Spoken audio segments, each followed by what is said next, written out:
Good evening, everybody, and welcome to one of the most exciting nights in all of wrestling, the Royal Rumble. We're in Monterrey, Nuevo Leon, where we will witness history in the making. At the end of the night, 60 superstars from all weight classes and disciplines will enter the ring, and only 2 will remain to get a title shot of their choosing at Ultimate Fight Night. The Double-Edged Blades come to their match looking for revenge against the Mech Femmes after their disappointing showing at Summer SmackDown. Makoto Niijima has her dance with Kasumi Yoshizawa for one of the most volatile belts of the season, and Gundham Tanaka looks to snap Akechi's perfect record with an upset. Furthermore, Yusuke tries to get his hands back on championship gold as he takes on Nagito Komaeda, and Sophie tries to once again upset a champion as she challenges Fiora. Get ready for a night of non-stop action, suspense, and drama as we enter the Royal Rumble.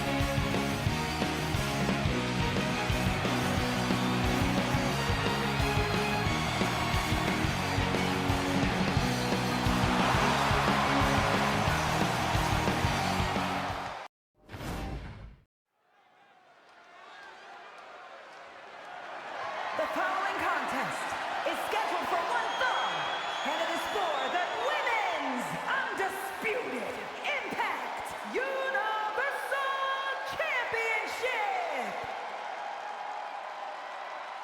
And here we go, starting off our night, not with a Nexus Championship match as we usually do, but instead with a match for the Jayromada Women's Universal Championship. Introducing first, it is the Ultimate Martial Artist and the challenger, Sakura Ogami.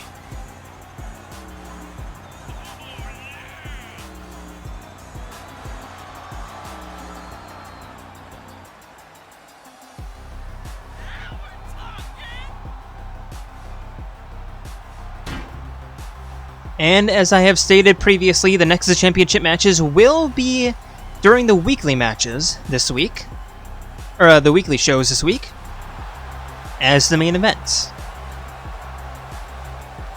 because of the Royal Rumbles.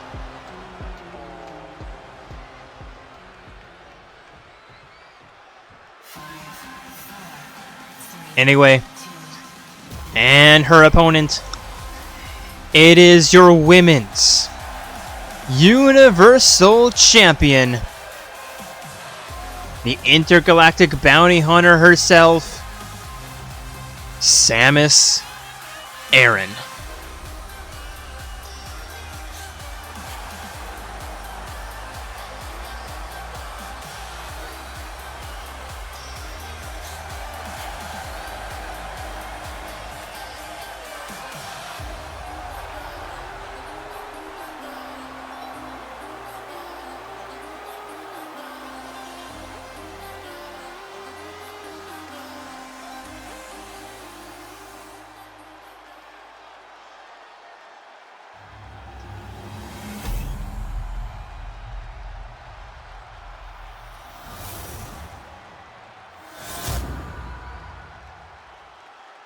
Introducing the challenger from Japan,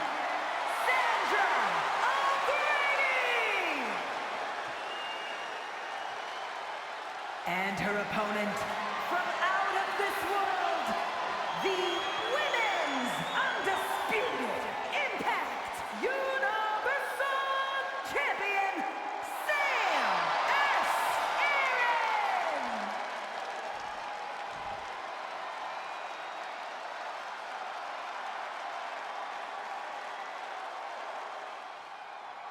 And here we go, Samus handing the belt to the referee, who shows it to Sakura and to the world.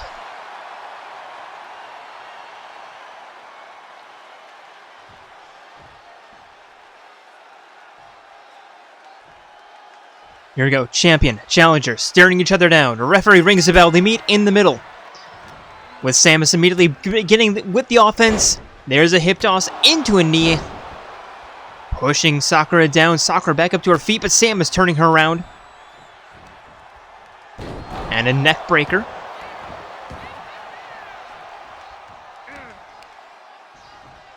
Hip toss again into an arm breaker.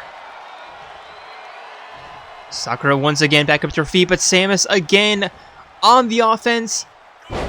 wrapping Sakura's own arm around her neck into that neck breaker and double leg drop kick to the spine.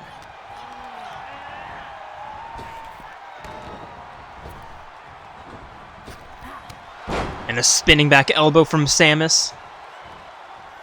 Going for the ground and pound, Sakura unable to defend herself.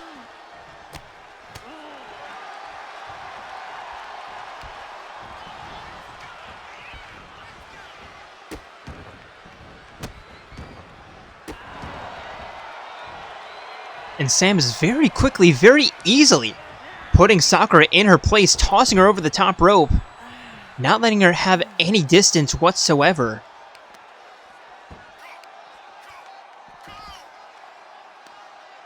And Samus, at least early on, showing exactly why she's a champion. Referee finally starts to count at 1.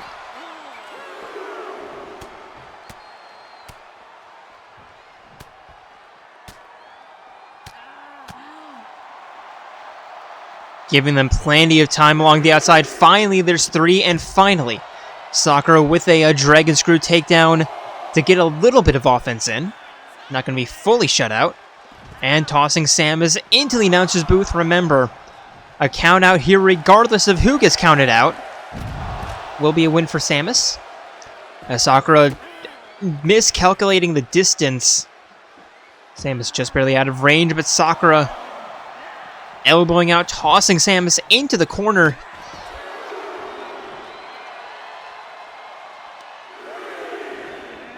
Referee once again at the count of 3. And Sakura walking Samus, tossing her back inside the ring. There's 4. Both of them in back inside the ring. And now Sakura forcing Samus over the shoulders, bouncing her off the top rope. And to cover, there's 1. Samus very easily kicks out.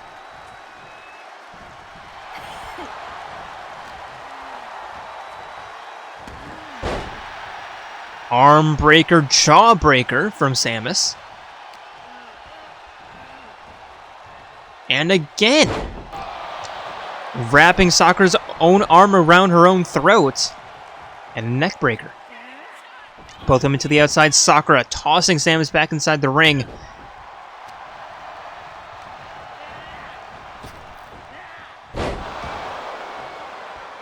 And a huge back body drop, stomp to the hand, and knee to the jaw, or knee to the bridge of the nose, to the cheek.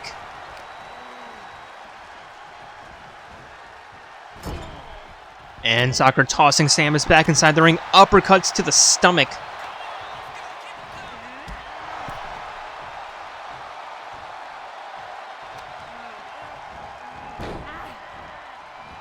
And now Sakura with the ground and pound.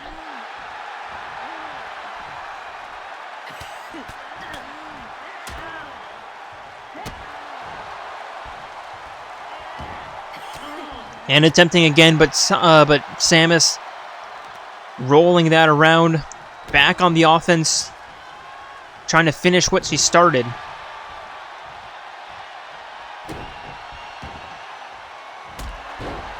And just a soccer ball kick to the stomach. Samus with another hip toss, another knee to the jaw. Forcing Sakura back up to her feet. Irish whip into the corner. And now Samus pulling her away. Scoop slam. And now climbing up middle rope, staring her down. And the diving single knee.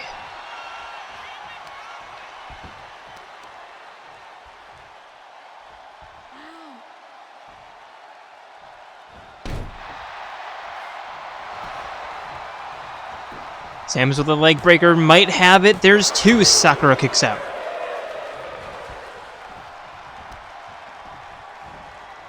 Samus forcing Sakura back up to her feet.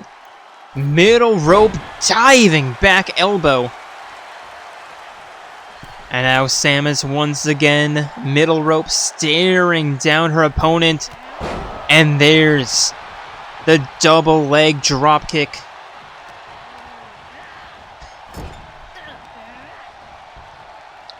Another scoop slam. And again, middle rope. Top rope looking for the moonsault. Sakura seeing that coming, rolls out of the way. High risk maneuver, not quite landing those. And again, but this time the roles reversed.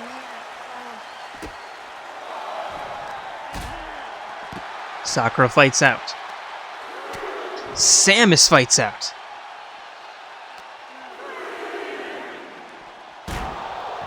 Both women showing a very high ring IQ, showing that they've done their homework.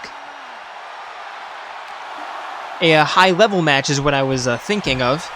There's a jawbreaker from Samus. Need to be careful, referee's at 6. Make that 7 as Samus rolls back inside the ring. And there's 8. Samus telling the crowd to hype down.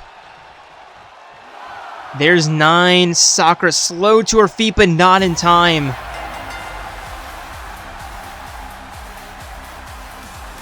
Here is your winner, and still the Women's Undisputed Impact Universal Champion, Aran.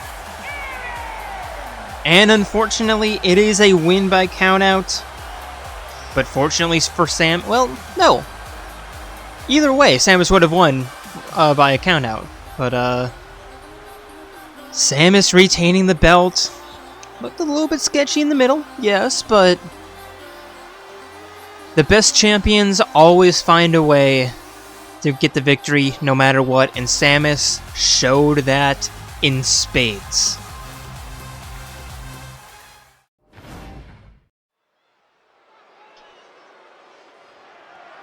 The following contest is a Falls Count Anywhere match and is for the Women's Undisputed Hybrid Universal Championship.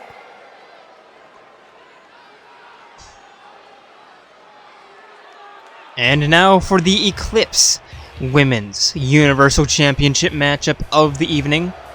Introducing first,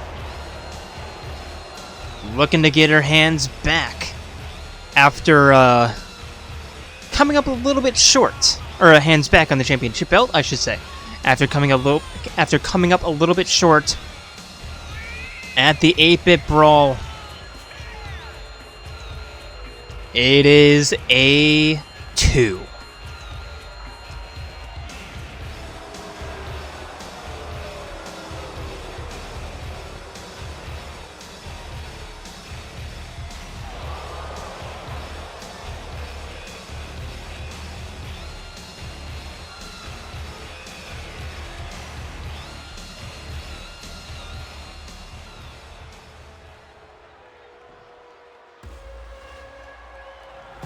And her opponent, it is your Women's Universal Champion,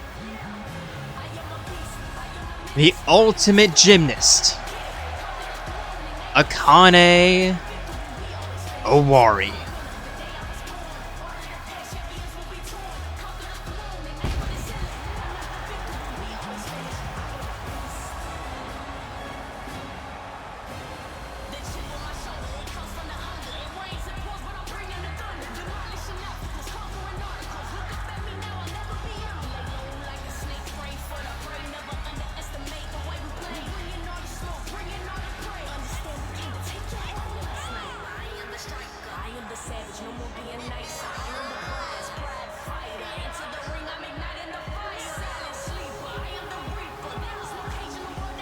Akane winning the preview match just a few days ago, and let's see if she can take that momentum into this match tonight, or if A2 will use that loss as a momentum for her victory.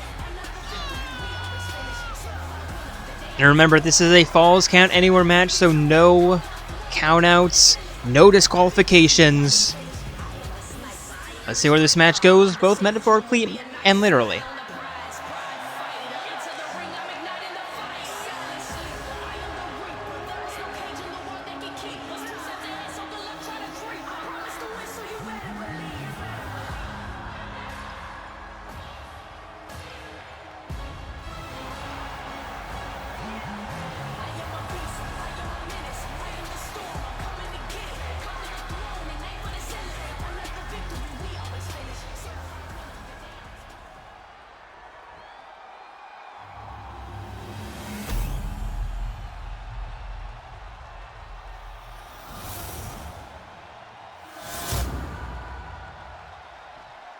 Introducing the challenger from Valhalla, Eclipse!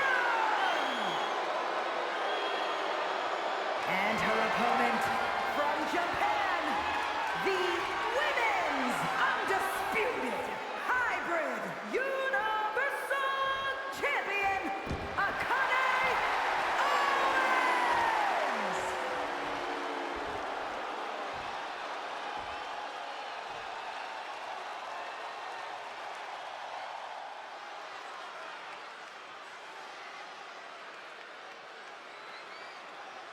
Here we go, referee showing A2, showing the world the championship belt that they're going to be fighting for here tonight.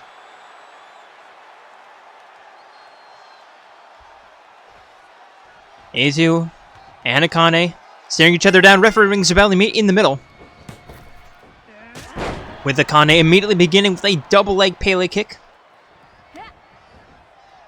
A2 back up to her feet, but Akane trapping the arm, stomping on it.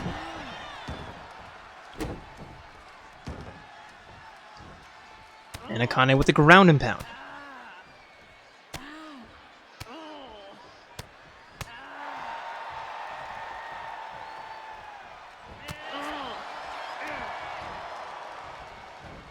Akane with the hip toss into an elbow drop to the inside of the arm. And now a gut-wrenching suplex, but not quite done. Looking to go for it again. And gets it. Akane forcing A2 back up to her feet. Small joint manipulation into a neck breaker, to her arm trap neck breaker, and now Akane up top, just not quite getting the release on that she wanted. Akane still with the ground and pound. And A2 really unable to do anything tonight, or this match, as of right now. Very oddly similar to last match.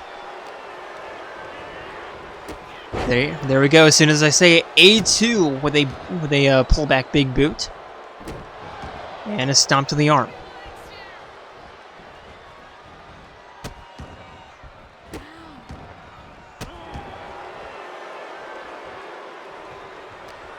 A2 forcing Akane up to her feet, tossing her down to the mat, and forcing her once again back up to her feet. And a snap DDT. I wonder if these two forgot that it's a false count anywhere match. There's a diving elbow. Into the pin. There's one. There's two. Akane kicks out.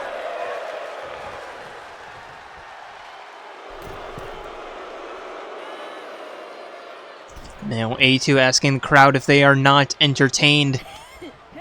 Akane with the reversal. And again, A2 really unable to do anything.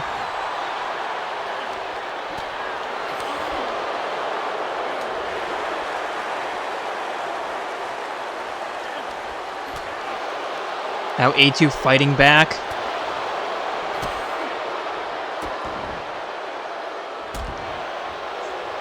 And the signature going for the cover.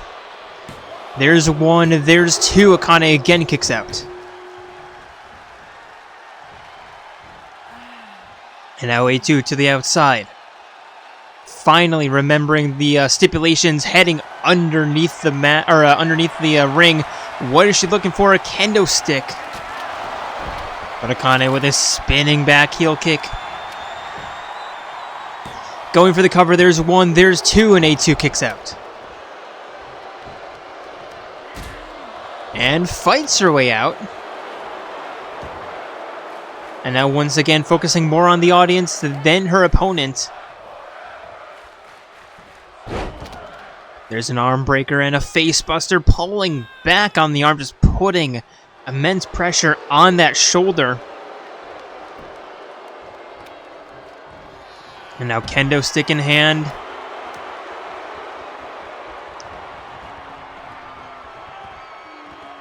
Not sure if she wanted to dive with the kendo stick or not, just second guessed herself. And now finally, both of them to the outside. A2 tossing Akane into the barricade and now lining up. The Alt F4.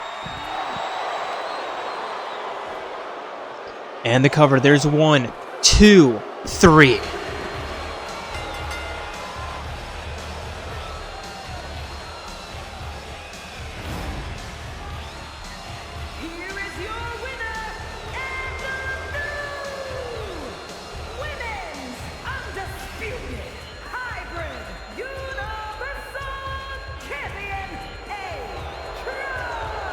Well, that didn't take long.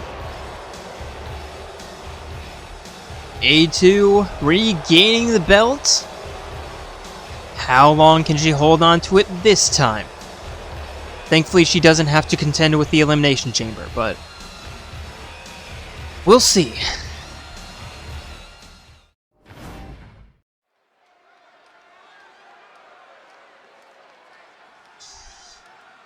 And now for our first tag team matchup of the evening. Introducing first.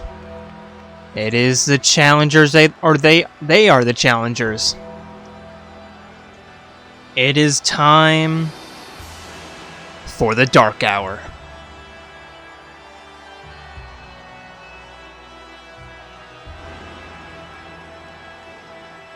Koto Yuki and Junpei Iori. They have been waiting quite a bit for this moment, and finally, it is here.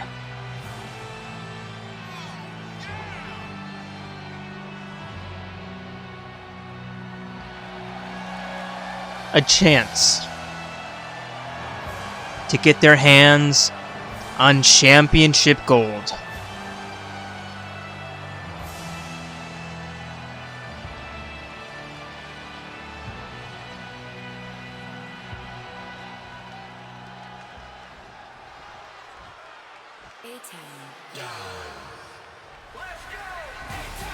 And their opponents. They are your men's tag team champions, Shuichi Saihara and Kaito Momota, excuse me. The Big Bang Theory.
The following contest is a tag match set for one fall and is for the men's undisputed hybrid tag team world championship.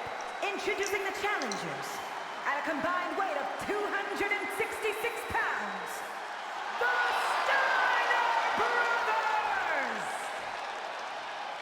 and their opponents at a combined weight of 295 pounds, the men's undisputed hybrid tag team world champions, Air Boom!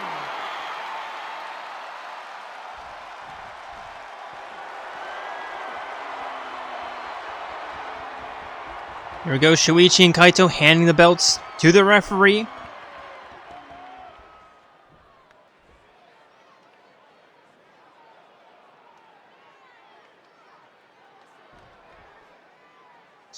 And here we go, Junpei, Shuichi, the first two in the ring. And referee rings the bell. Shuichi out of a cannon, diving towards Junpei, hitting him with an elbow. Now tagging in Kaito. Kaito tossing Junpei into the corner, tagging in Shuichi. And there's a trip into an elbow to the spine, and Shuichi looking for an elbow drop. Junpei rolling out of the way. And if Big Bang Theory were trying to catch Dark Hour by surprise, it kind of worked, kind of didn't.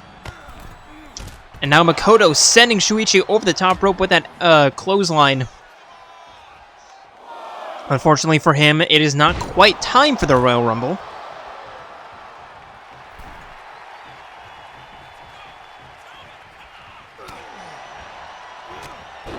Now Makoto the spinning elbow, tagging Junpei back in. Shuichi looking for another elbow, trying to catch Junpei off by surprise this time, but Junpei stepping out of the way.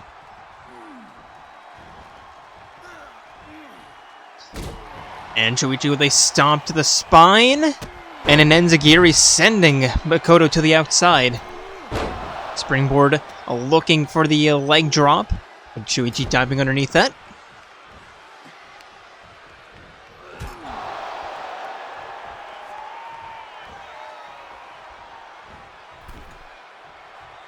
And now Shuichi just bending Junpei's back.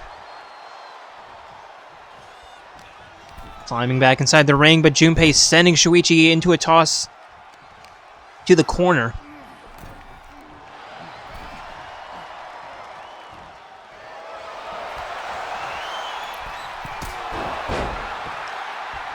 Pulling him away, and there's an enziguri. Going for the cover, there's one. Shuichi kicks out.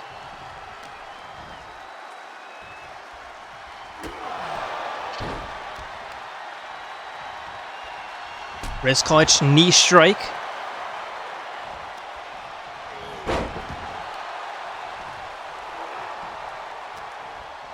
And now Shuichi tossing Junpei into the corner. Turning him around. Hammer punch to the spine, elbow to the spine.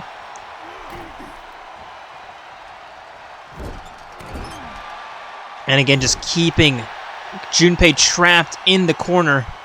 Wrapping the leg around the middle rope, stomping it.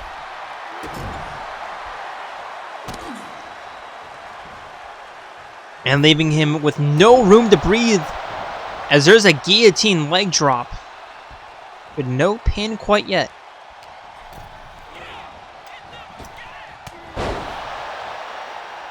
There's a spinning back fist into the cover.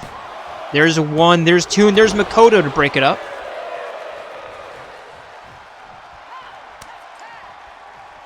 And now Shuichi tagging in Kaito. Kaito tossing Junpei into the corner, tagging in Shuichi. And a big double back body drop. Junpei just barely able to get the tag out.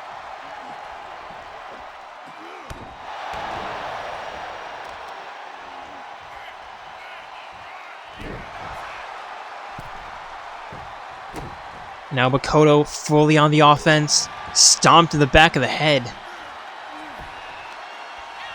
And forcing Shuichi back up to his feet. Toss into the corner, now looking for a little bit of retribution here, a little bit of revenge. As the Dark Hour with a tag team attack. And a double back body drop.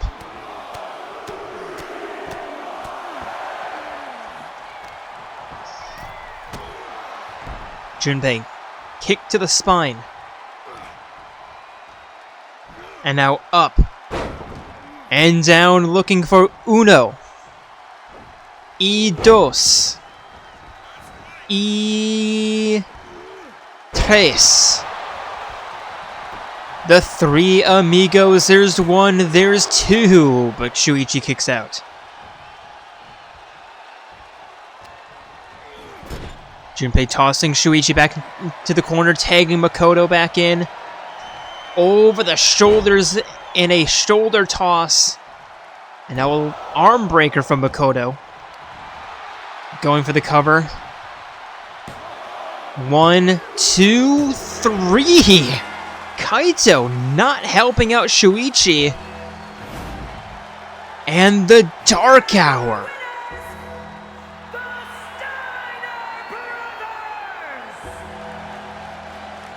The Dark Hour are your new tag team champions.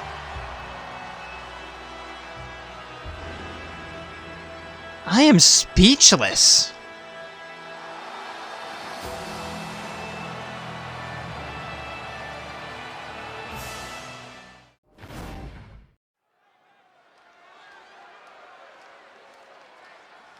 And for our second tag team matchup of the evening, with this being a rematch from Summer SmackDown. Introducing first, they are the challengers, Pyra and Mithra, the double-edged blades.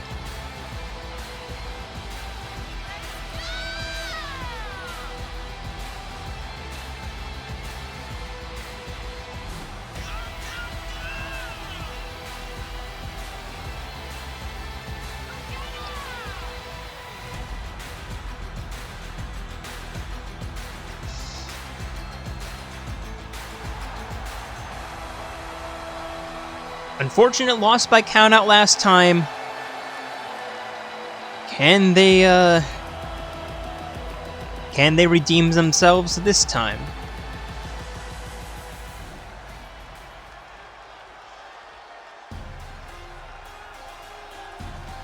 And their opponents. It is Charla, excuse me, and Tifa Lockhart, your women's tag team champions, the Mech Femmes.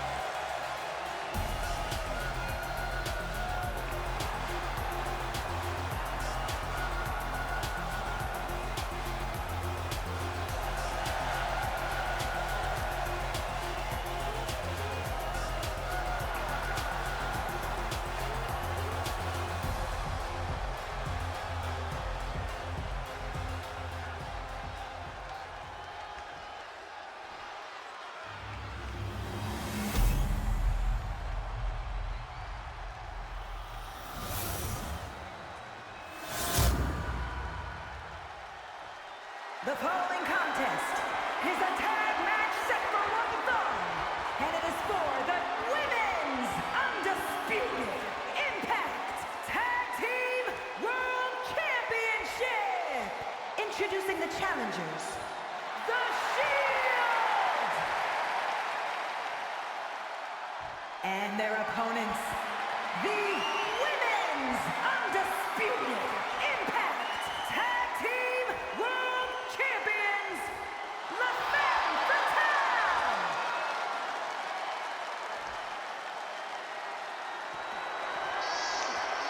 Here we go, the Femmes handing the belts to the referee. And you already know what time it is.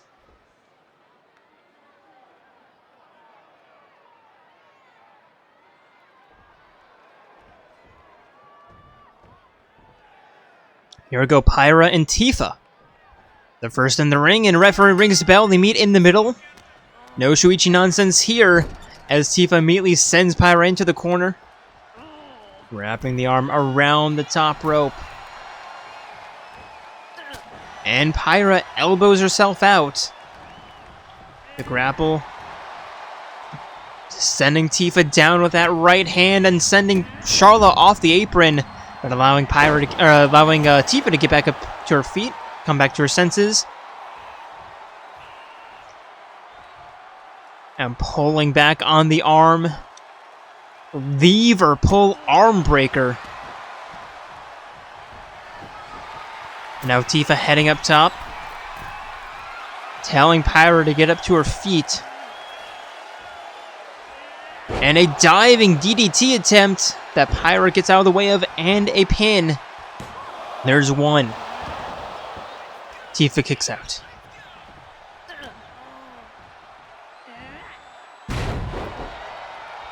And Pyra with a single shoulder suplex.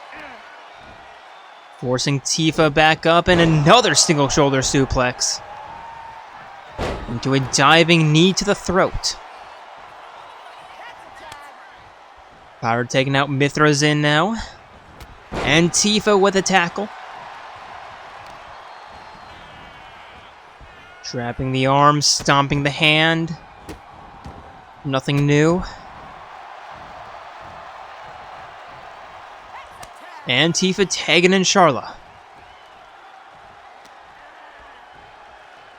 Charla now walking Mithra to the eastern rope, excuse me. Turning her around, choking her on the top rope.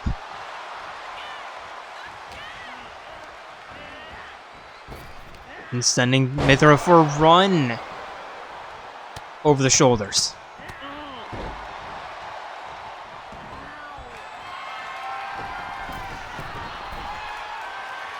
And now Charla heading up top. Telling Mithra to get up to her feet. And there's a diving clothesline. Charla preventing the tag out.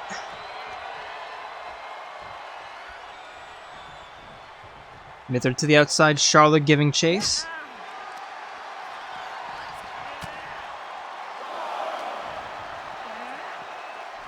And Mithra tossing Charla back inside the ring. Charla the 180 scoop slam, forcing Mithra back up to her feet. And tossing her into the corner, tagging in Tifa for the tag team attack. Double shoulder, double underarm hook. Mithra tagging out. And now Pyra with a back by drop. Or not back by, face buster, I think that was? I forget. Now just attacking the knee. Going for the cover. There's one. There's only one. As Tifa kicks out.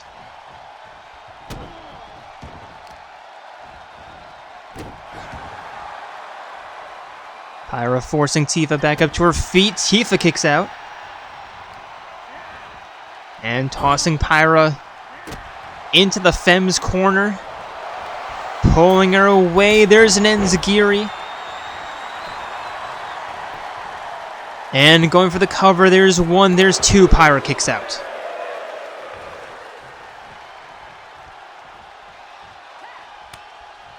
Tifa tags out. Charla's in.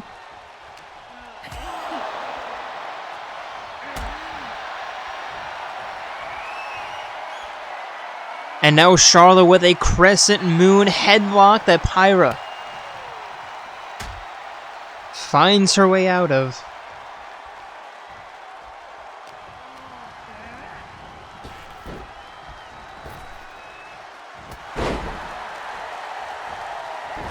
And Mithra's back in.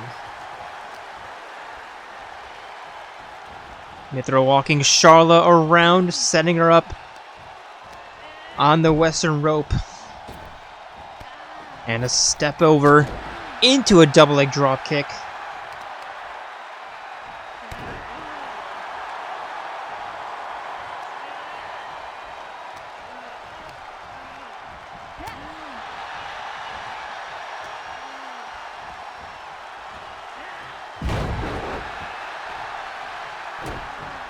Now Mithra the stomp to the spine. Just slamming Charla headfirst into the canvas.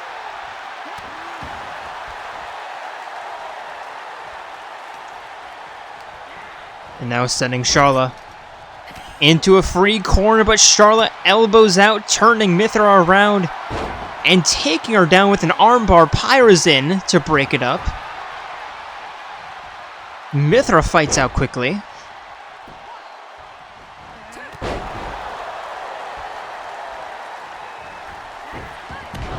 Charlotte tagging out right underneath the springboard of Mythra.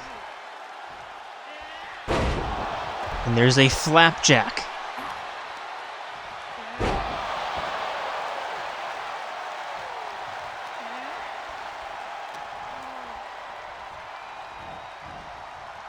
And now Mythra walking Charlotte over to the corner. Not entirely sure if she realizes who the legal partner is.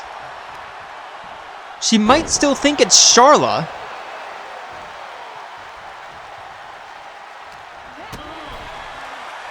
Charlotte fights out, retreats to the apron. I think Mythra finally figured it out. Tossing Tifa into the corner, but Tifa ducking underneath.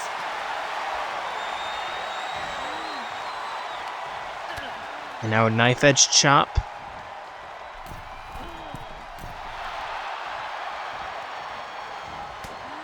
And Tifa turning Mythra around, headlock applied. Surprised that wasn't a rope break. But Mythra fights out nonetheless.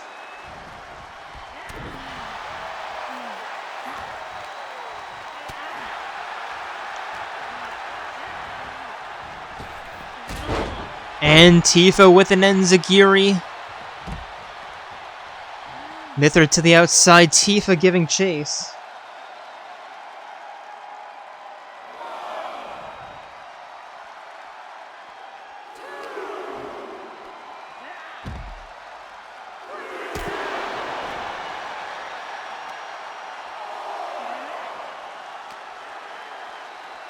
There's 4, there's 5. Please don't let this be another count out.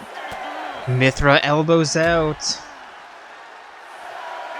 And they need to be careful here, Mythra. There's a flatliner, there's 8. Mythra's back in, but Tifa's just gonna chill along the outside. There's 10. Yeah, the double-edged blades, they win. But that's not what they needed to win the belt. And the Mech Femmes once again barely avoiding giving up the belt to Mythra. Again, a win by countout, but Mythra, you should have tossed Tifa back inside the ring. I don't even know what you were thinking.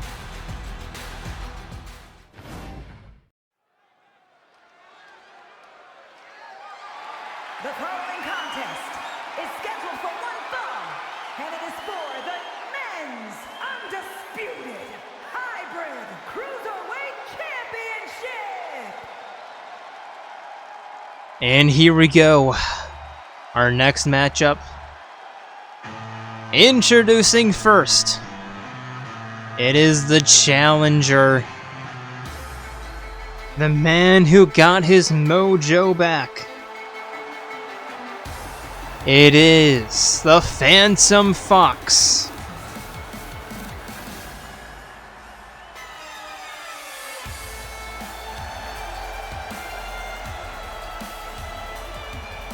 It is Yusuke Kitagawa.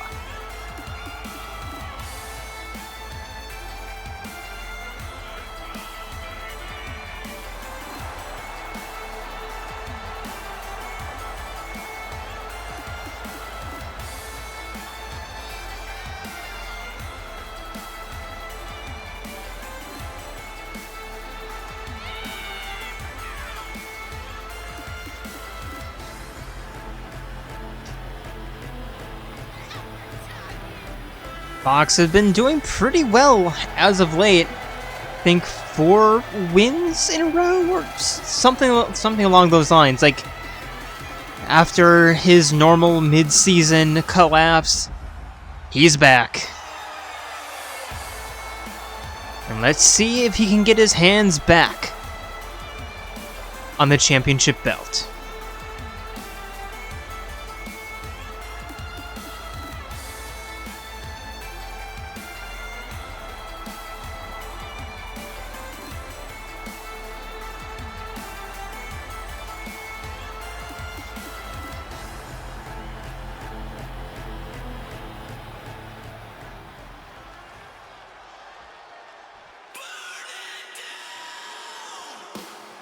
And his opponent, it is your men's Cruiserweight champion, the ultimate lucky student, and the ultimate hope, Nagito Komaeda.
Introducing the challenger from Tokyo, Japan, weighing in at 145 pounds, the Phantom Fox! And his opponent from Japan, weighing in at 143 pounds, the men's undisputed hybrid cruiserweight champion,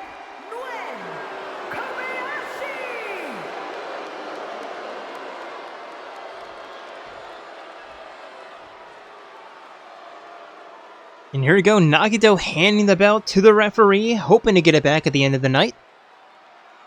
And Fox, hoping to snatch it away from him, like the Phantom Thief he is. We shall see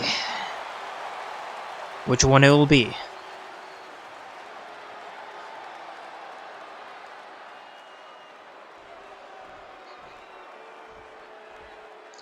Here we go, Fox and Nagito, staring each other down. Referee rings the bell. Nagito immediately running towards Fox, hitting him with a knee to the chest, sending him down immediately. Over the shoulder, scoop slam in the corner. And an elbow to the spine.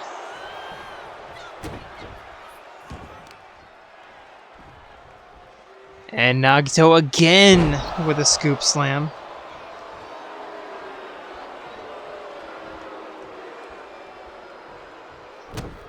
Look for a stomp, but Yusuke getting out of the way, but Nagito continuing the offense, sending Fox into a corner.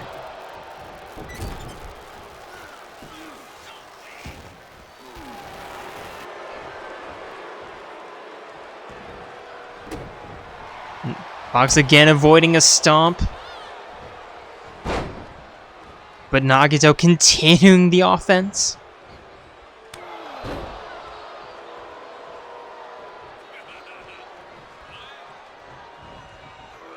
Fox to the outside, and Nagito with incredible athleticism managing to senton to the outside, but Fox on the offense, there's a knee to the gut. Needs to be careful of the count out though. Fox tossing Nagito back inside the ring. Just taking a few moments to flex on us. Looking for the kick, and there we go. Just sending Nagito away. Nice ledge guarding. Or a counter ledge guarding, I guess. Fox with an Irish whip, looking for the uppercut, but Nagito with the reversal. And now Nagito with a chicken wing facebuster. And the cover, there's one, there's two, and Yusuke gets the shoulder up. Surprised that that's a 2 count this early on in the match, as Nagito lines up the stomp, but Yusuke with an elbow getting out.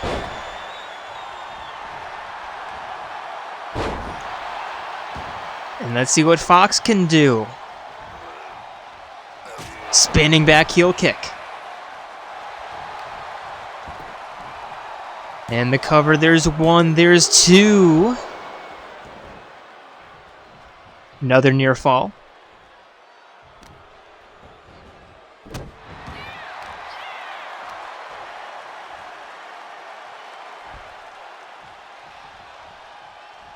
Nagito slow back up to his feet. Fox taking advantage. There's an Irish whip.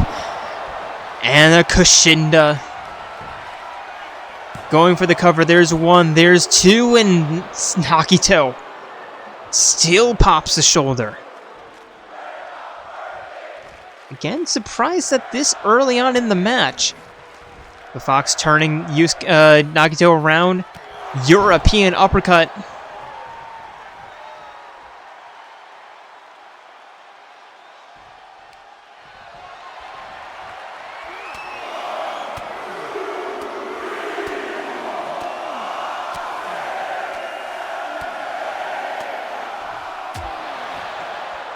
But Fox knocking Yusuke, or knocking Nagito off the apron, excuse me.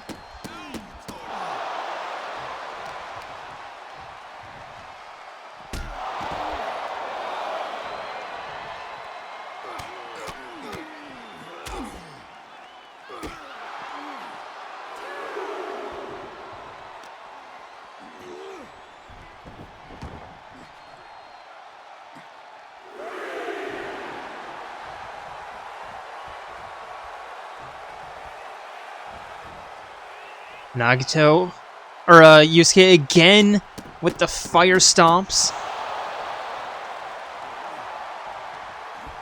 And Yusuke looking for the ground and pound and gets it. Stomp to the chest. But Nagito with the reversal.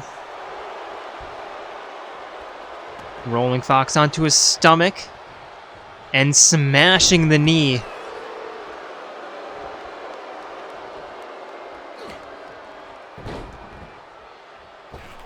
And a stomp. Not the stomp, but a stomp.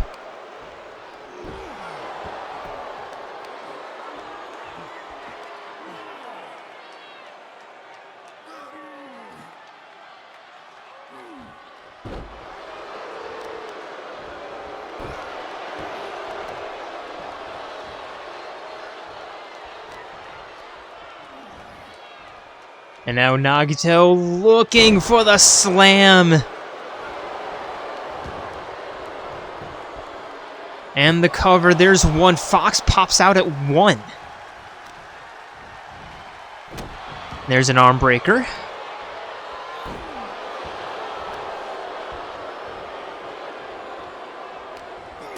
And Fox fights his way out.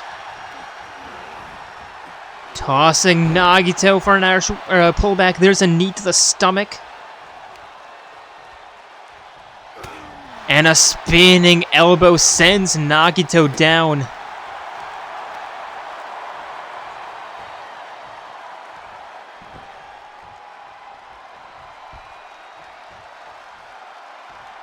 And now Yusuke setting up the spinning back heel kick.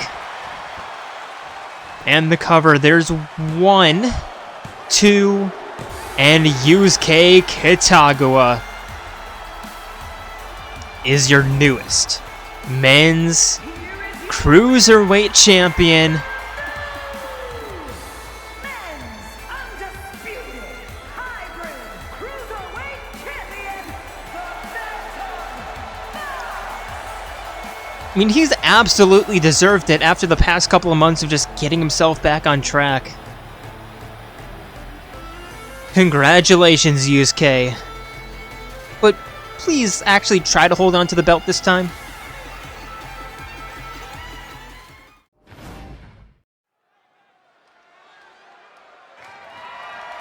The following contest is a last man standing match and is for the men's undisputed hybrid universal championship.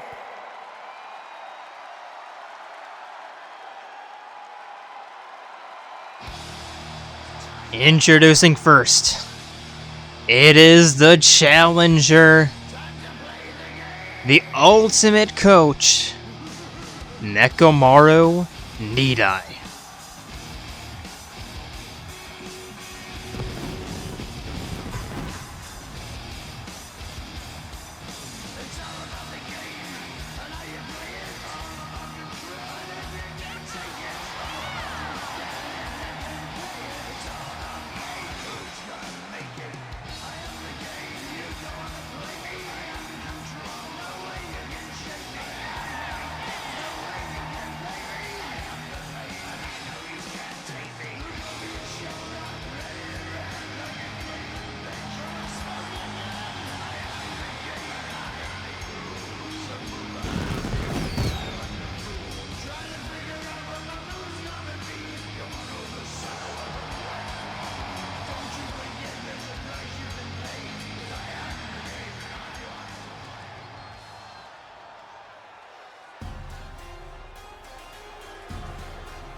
And his opponent, it is your men's Universal Champion, Dr. Eggman.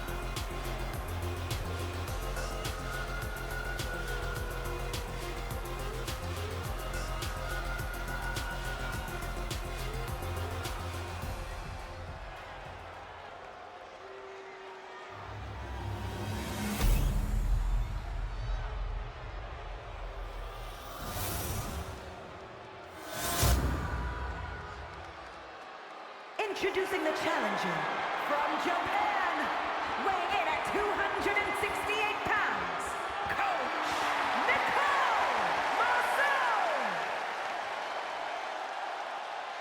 And his opponent from Authority Megacorp HQ, weighing in at 300 pounds, the men's undisputed hybrid Universal Champion, the Engineer, Dr.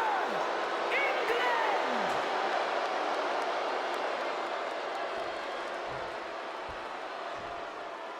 And here we go, Eggman handing the belt to the referee for this last man standing match.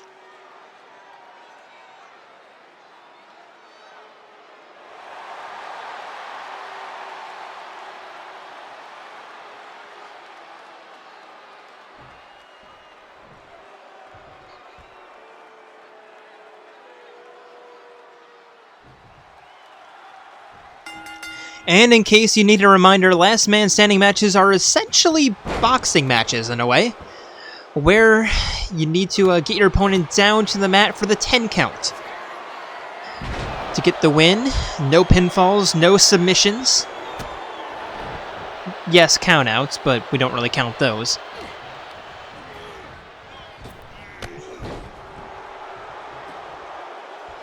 And should I say 10 seconds uninterrupted or untouched as Eggman heads underneath the ring with a baseball bat looking to swing. But Nekomaru taking full advantage and instead the DDT, the satellite DDT onto the baseball bat, and now Nekomaru heading underneath the ring. Picking up a kendo stick. Neither man able to use their weapons, as Eggman tosses Nekomaru onto the top turnbuckle. Pick up the kendo stick, but Nekomaru with a pop-up and a power slam.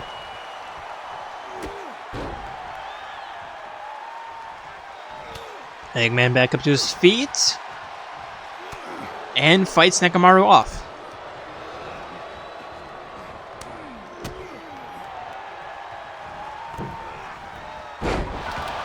Nekomaru with another springboard satellite DDT.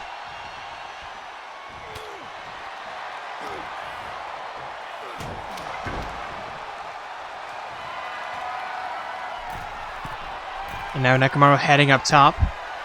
Staring down Eggman, telling him, get up to your feet. And a diving clothesline. Eggman still somehow finding a way back up to his feet. But Nekomaru looking for the delayed suplex, doing squats just to show off. Nearly landing Eggman onto the baseball bat.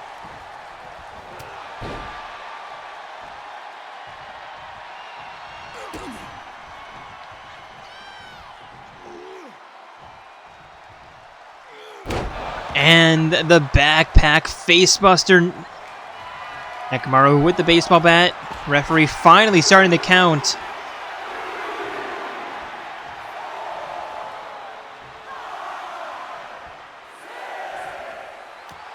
There's 7, 8 Eggman back up to his feet. Taking pretty much as much time as he could to recover his breath.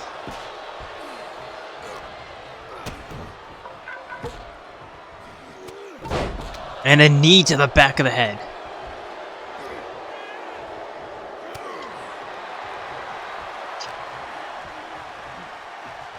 And that is absolutely a valid strategy. Just, you know, wait for those later counts.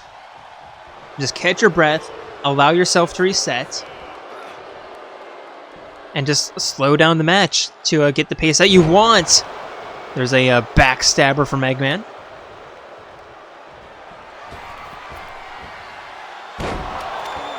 And a crossbody right as soon as the referee began the count. There we go. There's 1.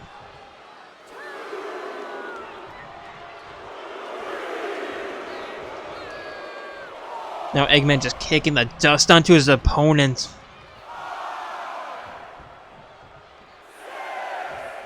And now Nekomaru taking advantage of the 10 count. There's 8. And 9 Nekomaru is back up. And suddenly this match has become a game of chicken as Eggman just tossing Nekomaru to the outside.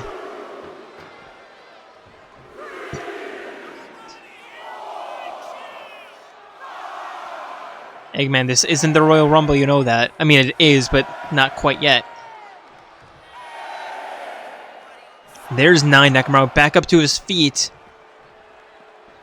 And yeah, technically this is a false count anywhere. I guess.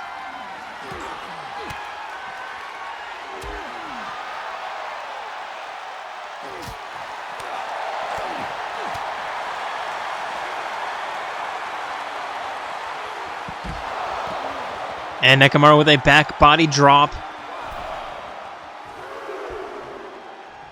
Now Eggman needs to get back up to his feet.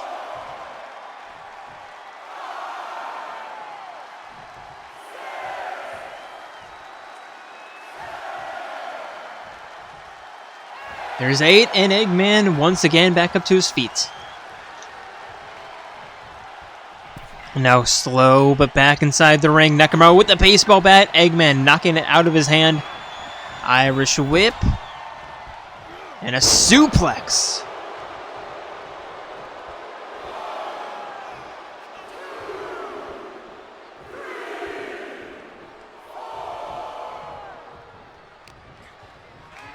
Only 4 count this time, but Eggman with a deadlift military press slam.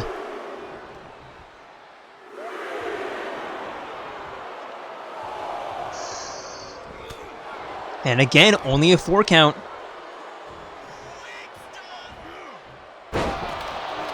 Eggman with the suplex onto the baseball bat. Remember, that's wood. I think it's maple, maybe cherry?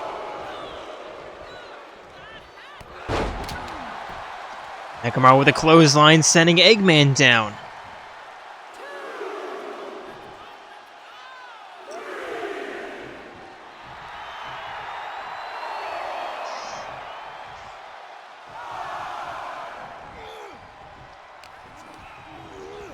Nekomaru tossing Eggman back, elbow landing the back of the head against the bat. And again, just causing Eggman to get back up to his feet, forcing him to get back up to his feet. There's a 4 count.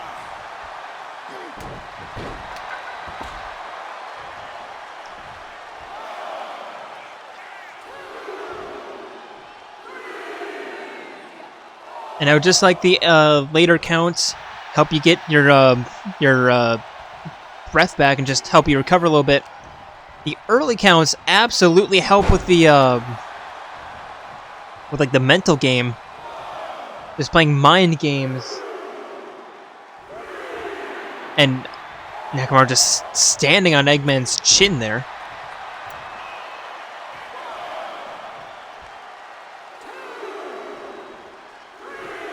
Yeah, getting up at like 3, 4, 5 around there just shows that, I mean, you still have the strength to get up early and that you don't have to recover.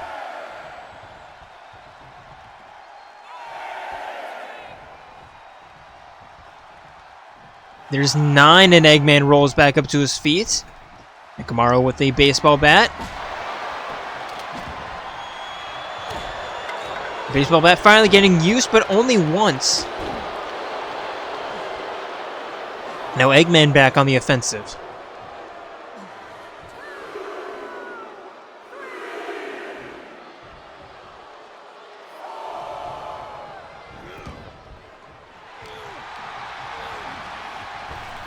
Eggman with the big block.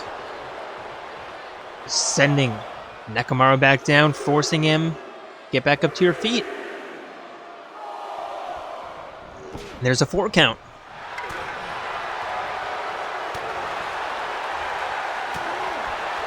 And now both men just exchanging bombs in the middle of the ring.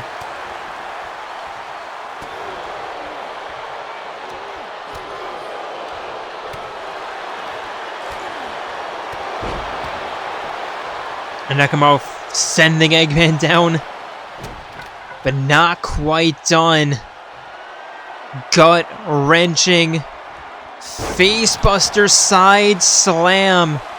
And that should be lights. No, Nekomaru still not done.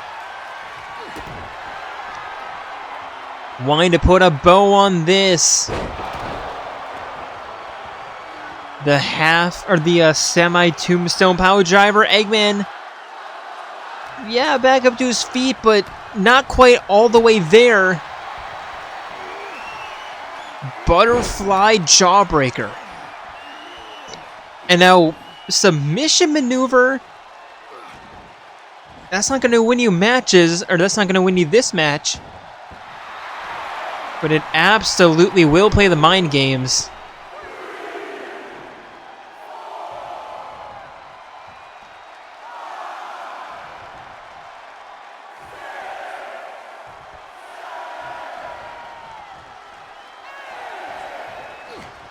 And Eggman somehow up at the count of 8 after all of that offense. But another power slam from Nekomaru.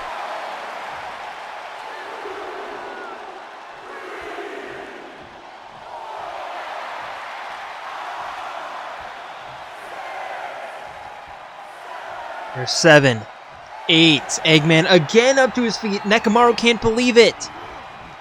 Irish whip underneath. Looking for the back elbow. Eggman fights that off.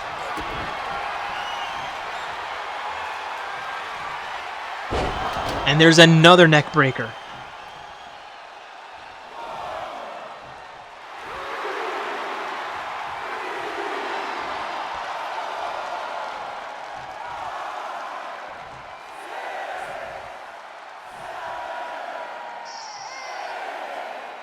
There's 9 and there's 10.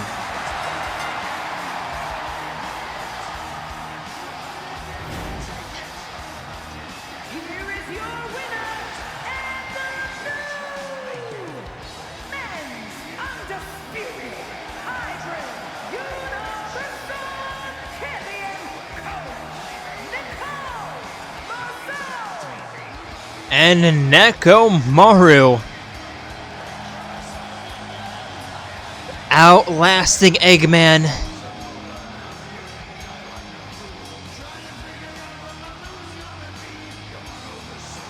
And that was a very heavyweight match, in the sense of, yeah, it was a match between two heavyweights, but like that was quintessential heavyweight wrestling.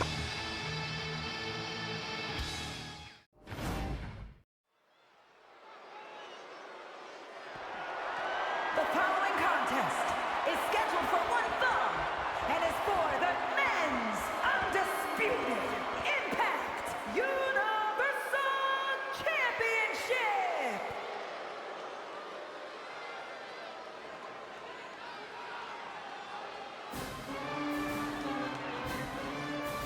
And here we go for the men's Universal Championship of Jayromada. Introducing first, it is the challenger, Senator Stephen Armstrong.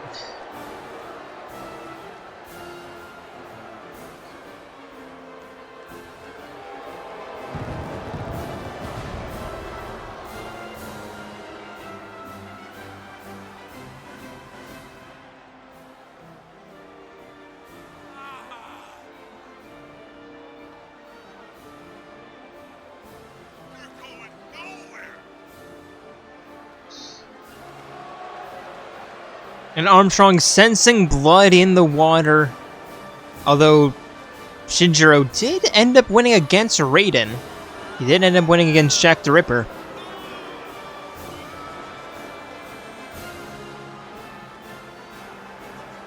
And Armstrong, he thinks he can be the one to take down the Money in the Bank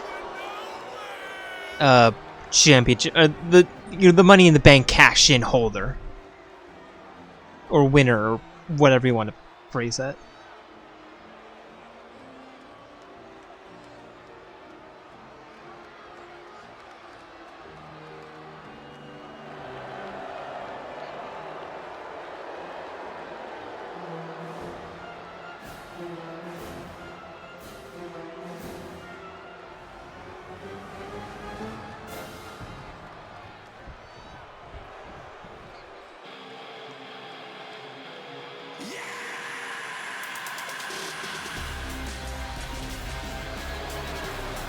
And his opponent, it is your former Mr. Money in the Bank, now Universal Championship holder, Shinjiro Aragaki.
Introducing the challenger from Colorado, weighing in at 500 pounds, the Senator, Stephen Armstrong.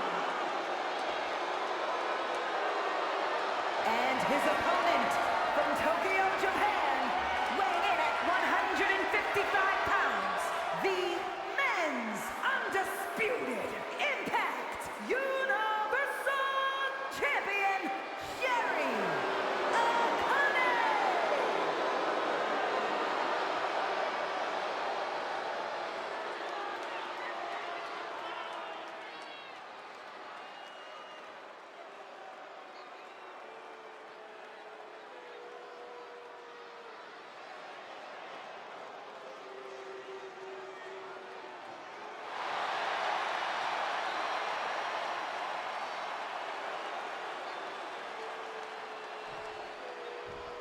Here we go, Armstrong, Aragaki, both ready. Refereeing Isabelle meet in the middle, with Armstrong walking Shinjiro to the corner, tossing him into the northeast corner, headbutts him down, and just using that cranium as a weapon.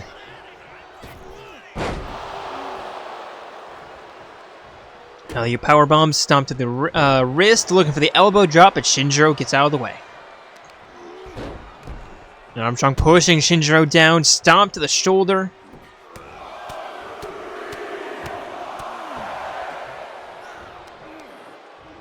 And the ground and pound, and again.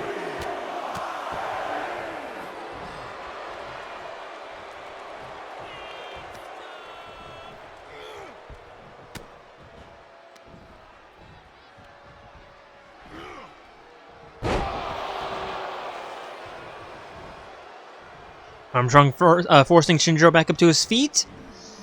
Pop up just sends him down 10 feet in the air.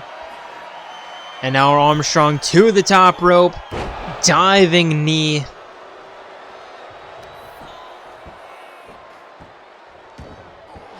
And not giving Shinjiro any room to breathe. Armstrong one corner, Shinjiro to the other. And Armstrong with a stomp to the chest.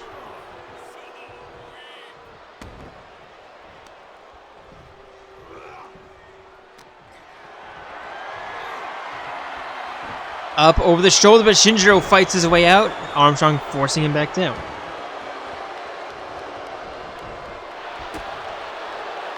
Look for the kick, but Shinjiro checking that with a knee. And there's one, there's two. Armstrong kicks out. Shinjiro with a knee to the face.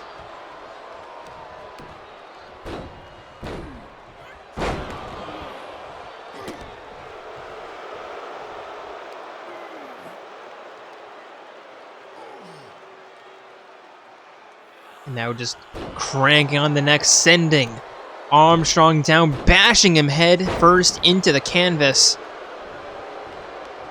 And Shinjiro forcing Armstrong back up to his feet. Armstrong fights out with a knee. Irish whip. Armstrong sending Shinjiro into the referee, and there's a neck breaker. And the cover. There's a one. Shinjiro kicks out.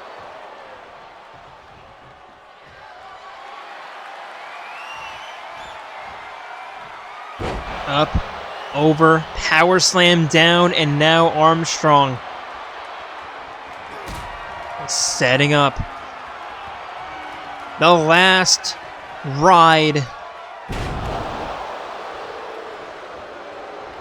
And the cover. There's one, two.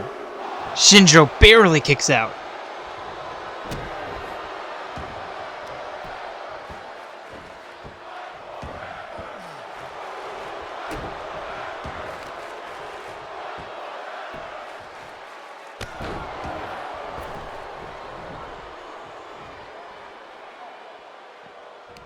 Both men to the outside. Armstrong pushing Shinjiro down.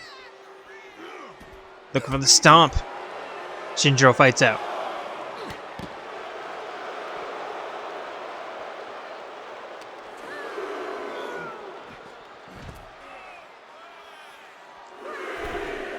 Shinjiro tossing Armstrong away. Both men back inside the ring.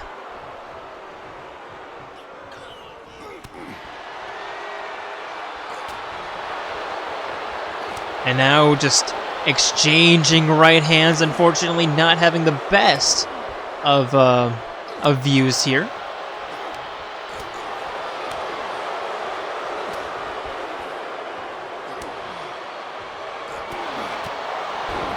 And Armstrong with an uppercut. And now the kick to the chest. And another last ride. There's one, there's two, there's three.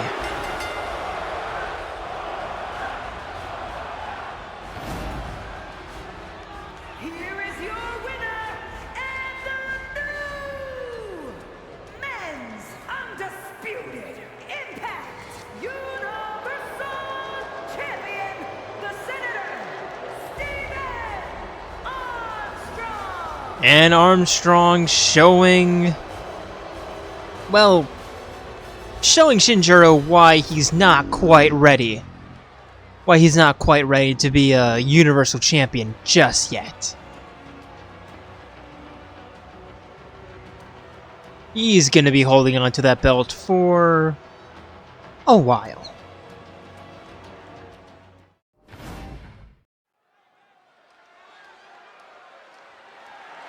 The following contest is scheduled for one fall, and it is for the Women's Undisputed Hybrid Cruiserweight Championship!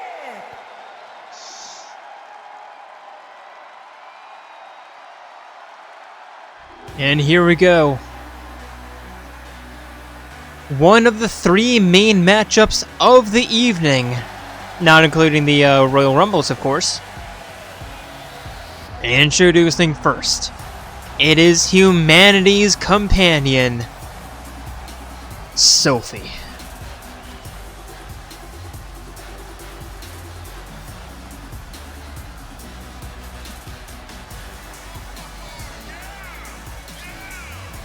Sophie's showing a strong, showing a form as of late. Hello.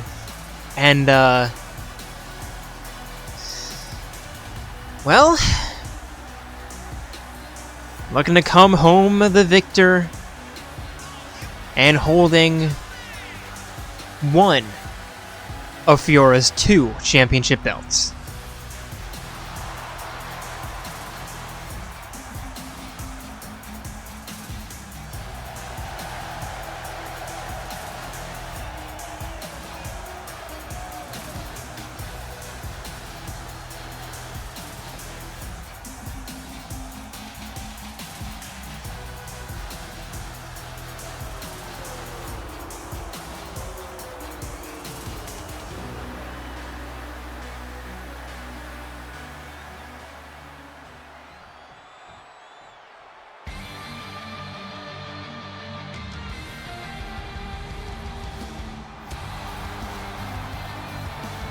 And her opponent, still your double champion. It is Fiora.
Introducing the challenger from the internet, AI Sophia!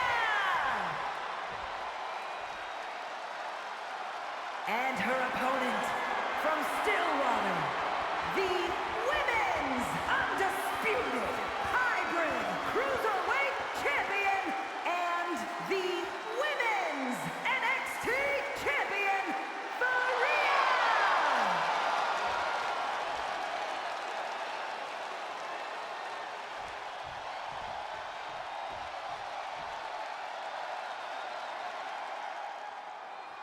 Here we go. Fiora only having to defend one of her belts tonight. Will she be successful?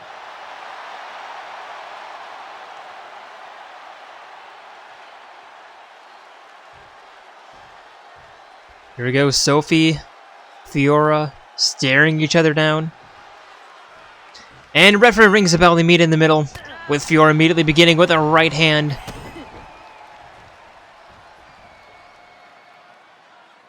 And a spinning facebuster. Fiora looking for a springboard bulldog and connects with Sophie back up to her feet. Looking to match kick for kick. And Fiora forcing Sophie back up to her feet. Up, over into suplex, going for the pin. There's one. Sophie kicks out.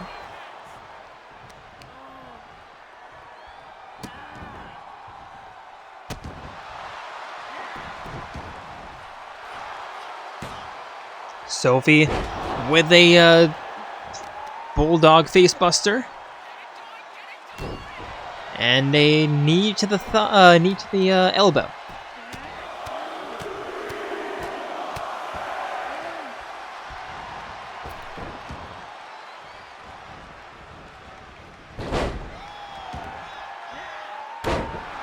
Sophie with a standing spring, or the standing moonsault, or a summer shooting star press, excuse me. And walking Fiora to the northwest corner. Wrapping the arm around the top rope. And a clothesline. Into a satellite DDT. And the cover, there's one, there's two. Fiora kicks out.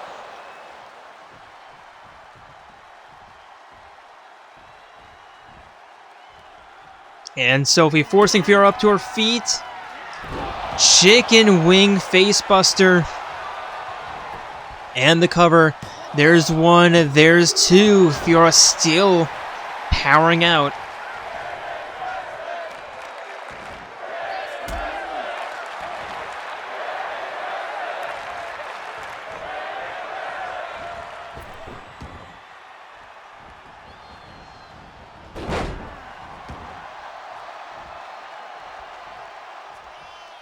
Sophie forcing Fiora back up to her feet, and a jumping facebuster. Fiora to the outside, climbing back in, just killing Sophie's momentum.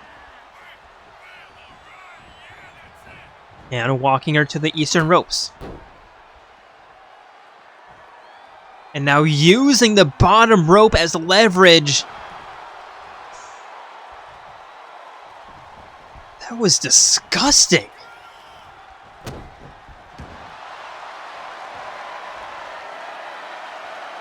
And now headlock, and referee somehow calling a rope break there.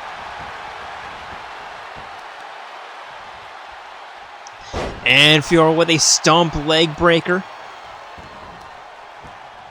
And a kick to the spine. Bottom rope moonsault, just not getting the angle. And even if she had the angle, it would have been a little bit too far. And Sophie forcing Fiora back up to her, back into the ring, climbing back in or jumping back in, and Fiora catching that stomp to the stomach.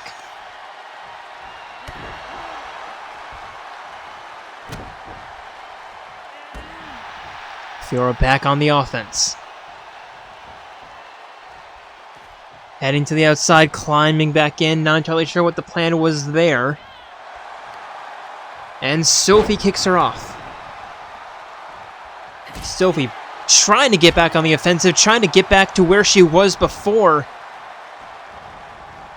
Hurricane Rana, head scissor toss.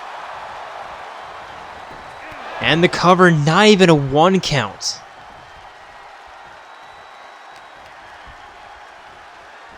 Sophie with a snap suplex. And Fiora with a kick. Sophie in turn answering with a right hand. Excuse me, with the right hand.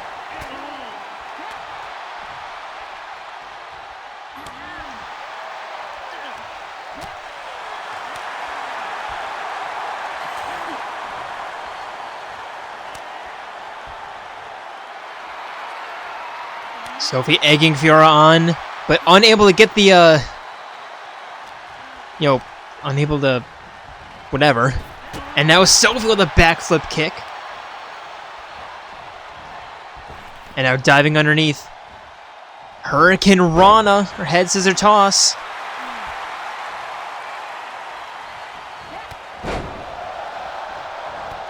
Now the clotheslines.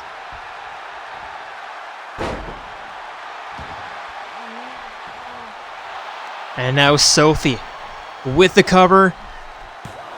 There's one, there's two, still no three. Futaba cheering her on. And now Sophie, the standing shooting star press. Heading up top, not sure if this is a good idea, Sophie.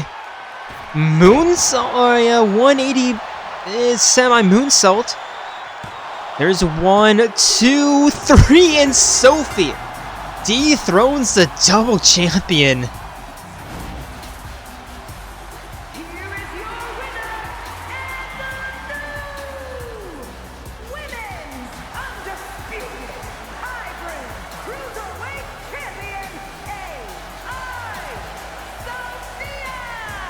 Neither woman instructed that they had to win. In fact, they were given the instructions, just make something up in the ring. Fireworks. That's what they came up with. And once again, the belt changes hands tonight. How many belts is that in a row that have been unsuccessfully retained or defended?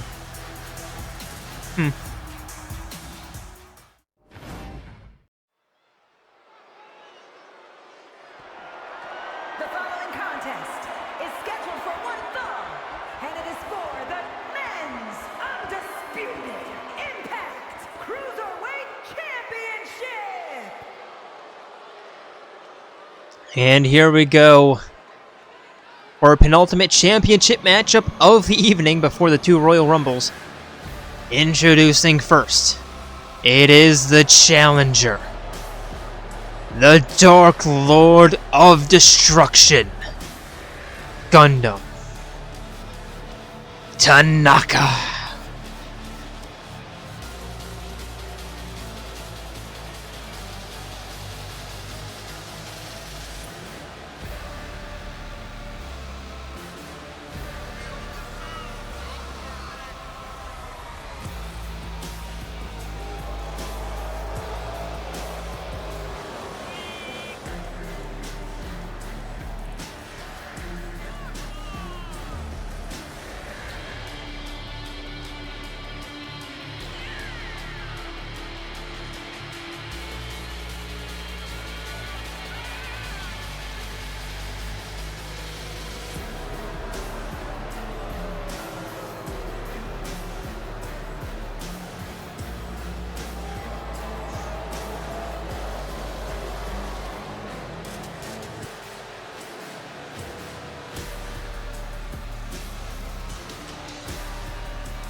And his opponent, he is still your men's Cruiserweight champion and still undefeated on the season. Of course, to continue both of those tonight, it is Goro Akechi.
Introducing the challenger from your darkest fears, weighing in at 163 pounds, the Demon, Gundham Tanaka!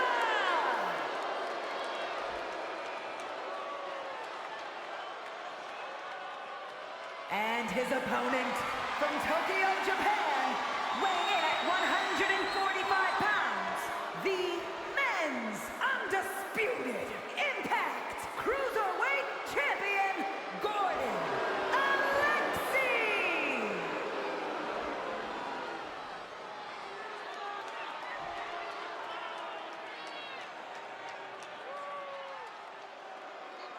Here we go, Akechi handing the belt to the referee like he's done so many times before the season. Referee showing Gundam. And here we go. Will it change hands or will Akechi maintain or retain, rather, once more?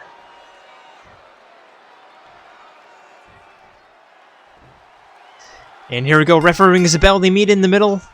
Both men sizing each other up as they join each other in the middle of the ring. Akechi with a wrist clutch, knee to the chest. Now stomping on that wrist, and again, this time the upper arm.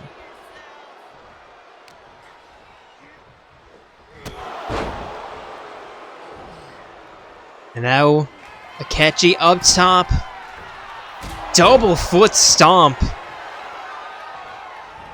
Gundam back up to his feet, and the tackle into the ground and pound.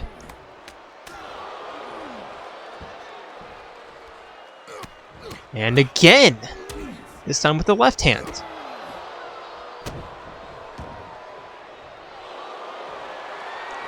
And now armbar, Fujiwara armbar from Gundam. And Akechi fights his way out with a corkscrew head scissor toss. Akechi with an Irish whip, diving underneath, over the top, and looking for the suplex, but Gundam just ripping at Akechi's eyes and bouncing him off the top rope. And here's the cover. There's one. Akechi kicks out.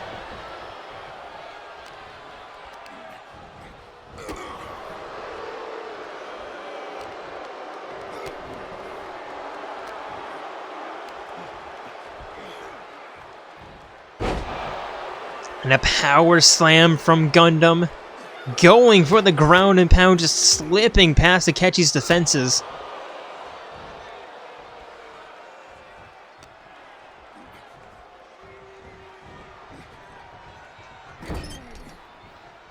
Gundam tossing Akechi into the corner, turning him around face first into the turnbuckle. But Akechi gets the knee up, tossing Gundam into the corner.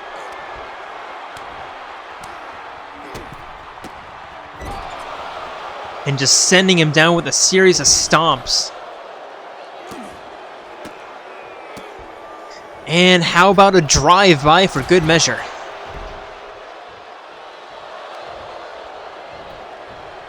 Here's the pin, there's one, there's two, Gundam kicks out. Middle rope, crossbody.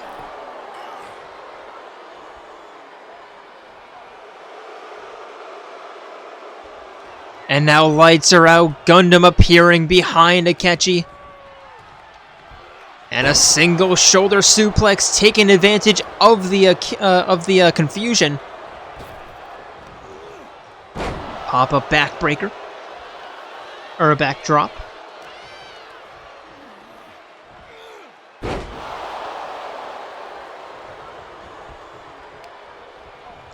And Gundam forcing Akechi back up to his feet.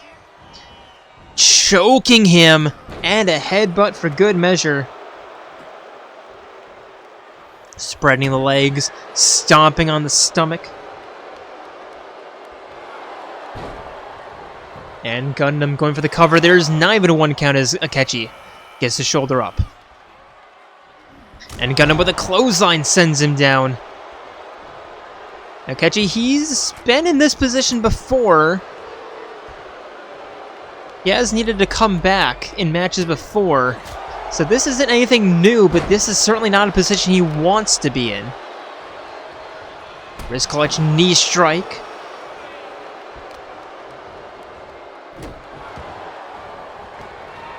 And Gundam heading up top. Akechi slow to his feet, Gundam jumping down, not liking the prospects.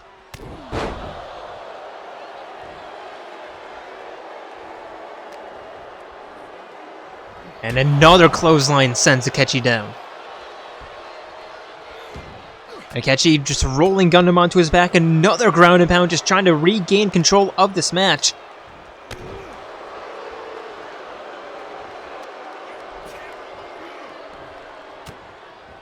Turning Gundam around, looking for the snake bite.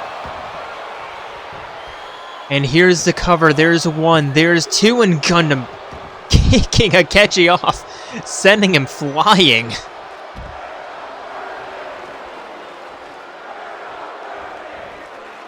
Akechi with a suicide senton to the outside. And the ground and pound Akechi finding that control that he desperately needed.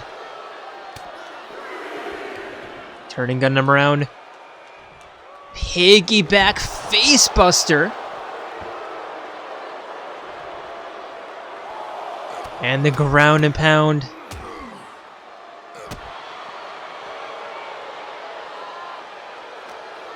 And no countouts here. There's 5, but no further. Well, maybe a 6, but... Look for the stomp. Gundam gets out of the way. Rising knife edge chop. Akechi fights out. Gundam with the reversal right back. And the Asuka spit.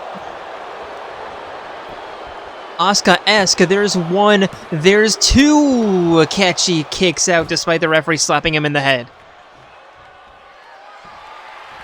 And Gundam lining up. The demon drop to end the streak.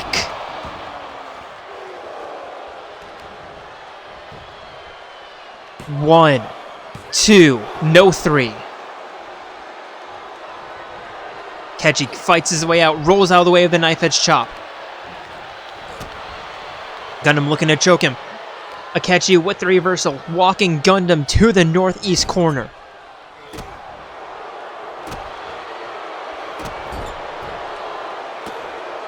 And now Akechi lining up yet another drive-by. This time from south side. And the pin, there's 1, 2, 3.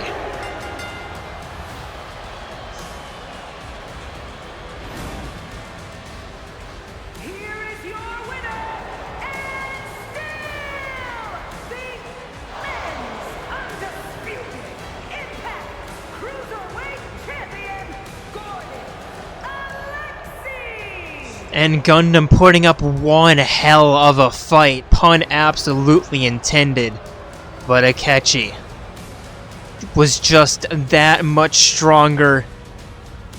He has the experience that he needed to come away with a victory in that sort of match.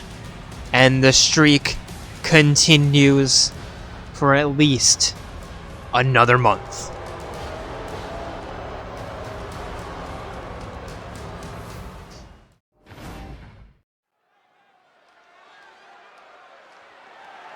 The following contest is scheduled for one fall and is for the Women's Undisputed Impact Cruiserweight Championship.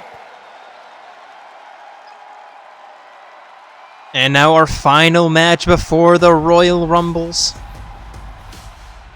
Introducing first, it is the challenger, the queen of the Phantom Thieves, Makoto Niijima.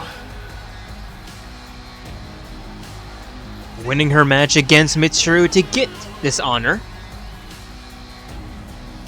And can she get her revenge for the Elimination Chamber?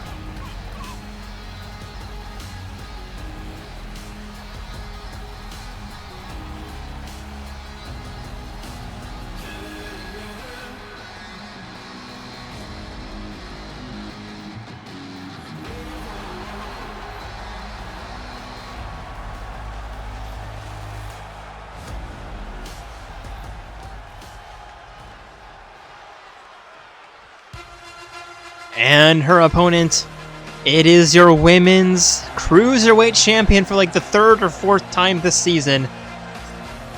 I mean, it's called the Hot Potato Championship for a reason.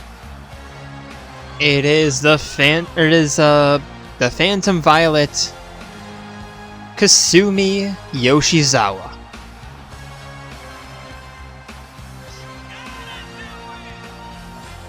And unless I am mistaken, I don't think the belt has remained.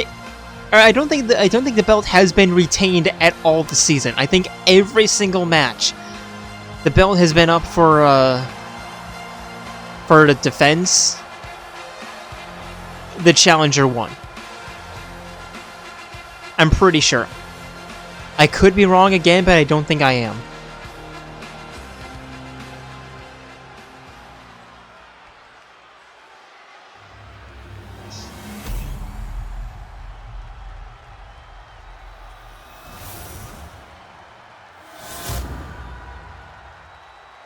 Introducing the challenger from Tokyo, Japan, the Queen! And her opponent from Tokyo, Japan, the Women's Undisputed Impact Cruiserweight Champion, the Phantom Violet!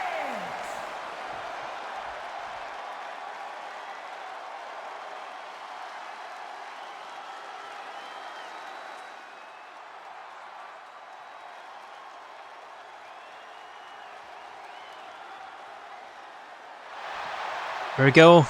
Final championship matchup of the evening. Makoto, Kasumi, both ready. Referee rings the bell. They meet in the middle with Kasumi immediately heading towards the Western ropes. Springboard head scissor Hurricane Rana takedown, trapping the arm. Just a kneeing on the inside part of the arm. And Makoto fights out. Stomp to the wrist, forcing Kasumi up, kicks to the face, sends her back down. And the wrist clutch knee strike, Makoto going for the cover early, just putting the pressure. There's one.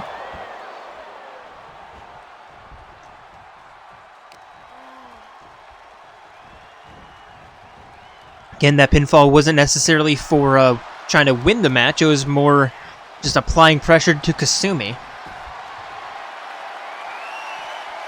Makoto to the outside after being forced over the top rope. Kasumi with an arm drag attempt. Makoto steps out of the way, and again, this is not the Royal Rumble.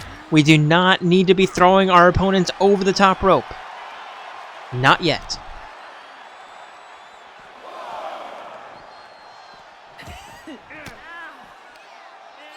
Kasumi elbowing out.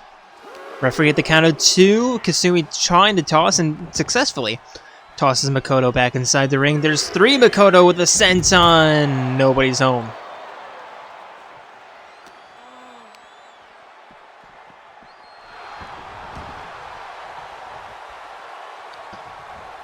Kasumi looking for the spear, knocking Makoto off the apron. But a head scissor Hurricane Rana is going to do it all the same, except to the inside of the ring. Makoto with an arm drag takedown, stomping on the right arm.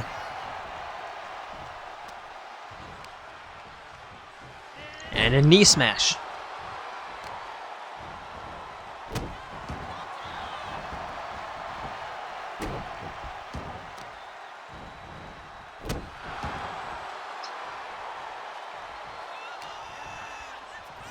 Makoto with a half hitch, knee raises. And Kasumi fights her way out. Makoto back up to her feet. And Kasumi with a spinning heel kick. Both women coming off of pretty big wins against Igus. 2 weeks back to back, I think. Kasumi joining Makoto along the outside of the ring, but Makoto winning that boxing match, if you even want to call it that. Excuse me. Now just staring each other down, daring each other to either enter the ring or leave the ring. Makoto taking the bait and connects.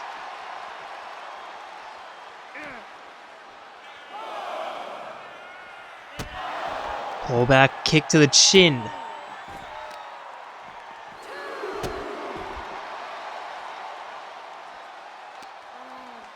And a toss back inside the ring.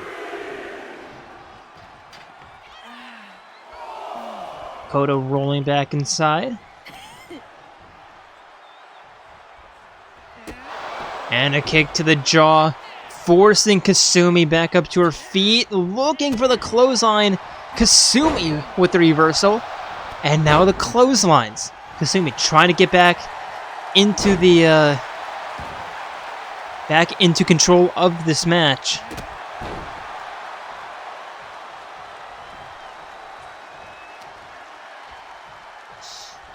Slipping underneath the clothesline. Head scissor Hurricane Rana.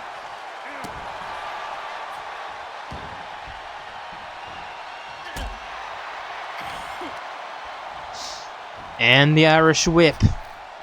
Hurricane Rana. Thought that was going to be a roll-up, but not quite.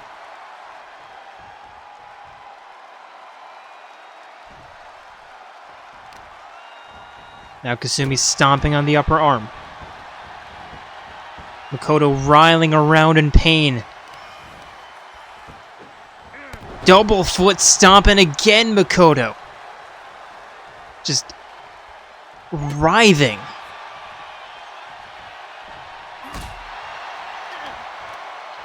But somehow fights her way out. Not sure if it's adrenaline or what. Sending Kasumi for an Irish whip. Pop-up knee to the chest, and Zagiri. And the cover, 1. Kasumi kicks out. Makoto forcing Kasumi back up to her feet. Flying forearm.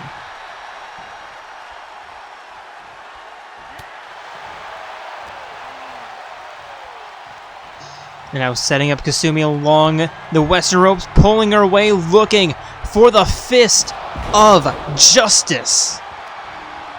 The flying fist of justice. There's 1, 2. Kasumi kicks out. Makoto forcing Kasumi back up to her feet. The Blitz combo. And the ground and pound. Makoto trying to regain as much control as she can. Forcing Sumi back up to her feet, pushing her away. Sideways big boot. And the Irish whip into the corner. But Kasumi elbows out. Middle rope satellite DDT. And the cover. There's 1. Makoto kicks out. Kasumi surprised with this, just like the amount of force that she kicked out with.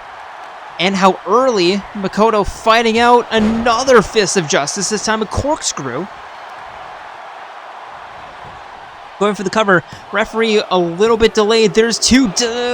Does matter. Kasumi kicks out.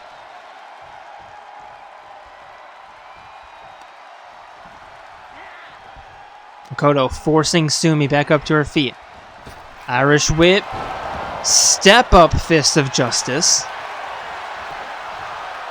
There's 1, there's 2, and the title once again changes hands, and the game of hot potato continues. Here is your winner, and the new Women's Undisputed Impact Cruiserweight Champion, the Queen! Makoto doing everything that she needed to get the belt away from her teammate. And she will head into War Games, or head into Survivor Series, excuse me. as your champion.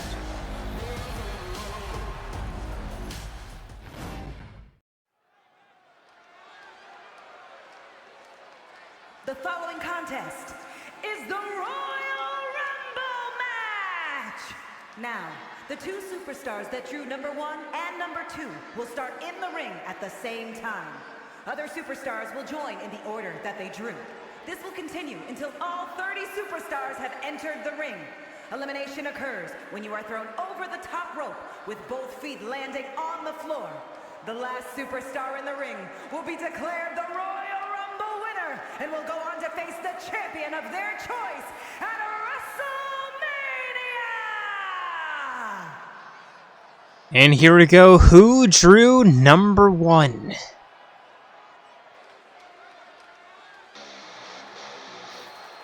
It is the hometown hero. From Monterrey, Mexico, Lex. Not where she wanted to end up, but where she ended up nonetheless. It is the Plague Doctor, and like I said, the hometown hero. Being born and raised right here in Monterrey, Mexico. It is Lexibor.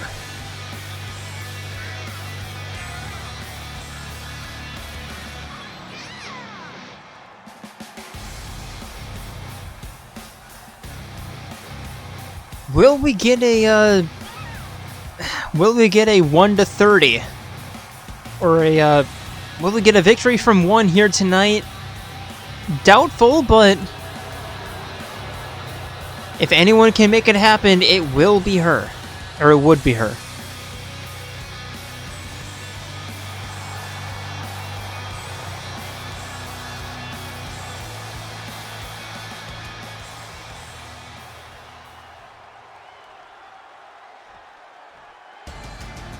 And her opponent.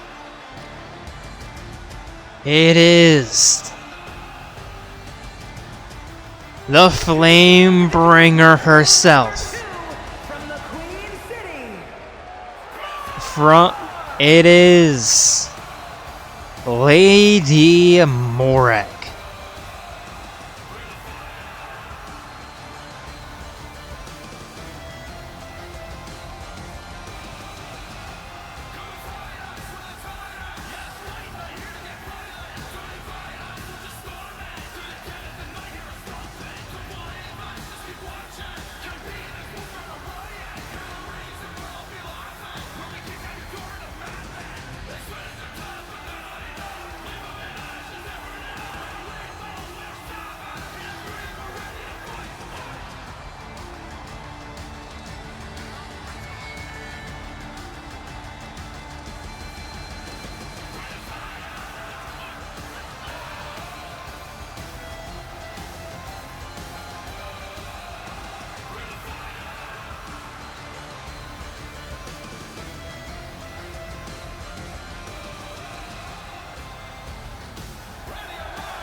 And here we go.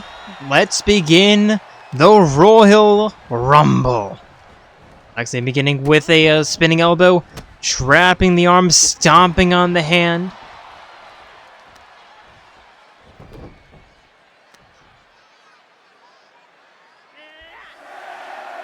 And already we have our third entrant. 5, 4, 3, 2, who's it gonna be? It is Ibuki. No, Poppy QT. Excuse me. No, nope. It's Ibuki. It's Ibuki.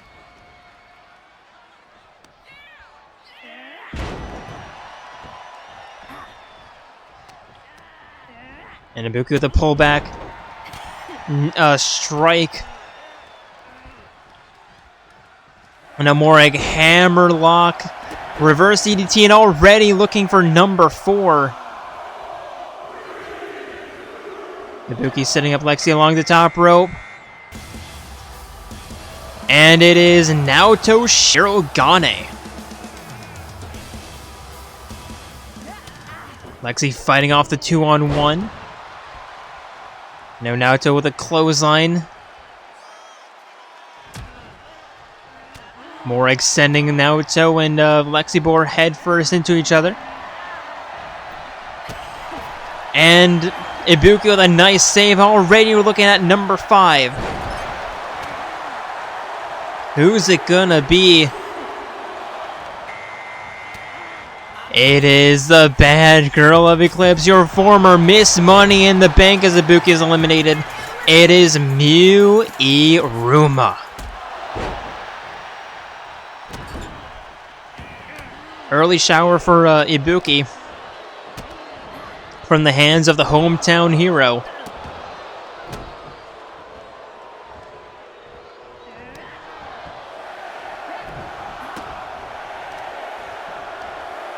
Double knees from Naoto. And who's next?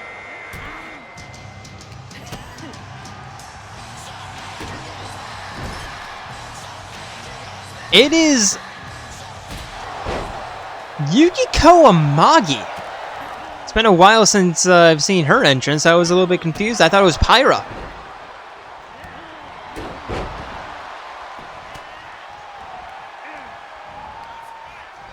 You can go the pullback slap. And already, I think this is number 7. We're just churning through these. Is that every 30 seconds or something? Anyway, entering the ring next, it is 2B. Next to the neck breaker, and here comes 2B. More climbing to the corner. Yukiko fighting out. 2B with an arm drag against Miu. Lexi and Yukiko fighting in the corner, like literally fighting in the corner. And who's number 9? I think we're at 9. I've lost count. It is Lucina. Lexi with a flying Superman punch. 2B trying to eliminate Naoto, but unsuccessful. And Lexi keeps herself in the ring.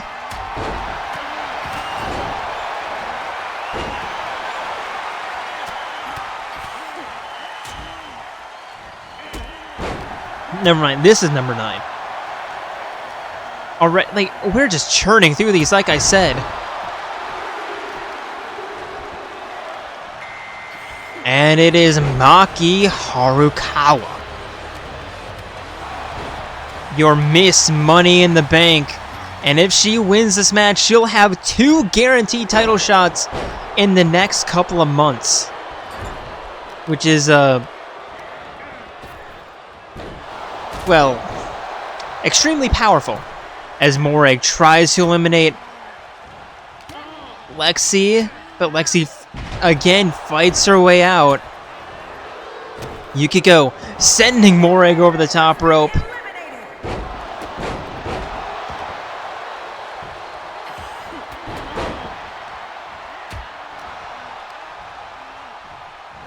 As we prepare for number 10.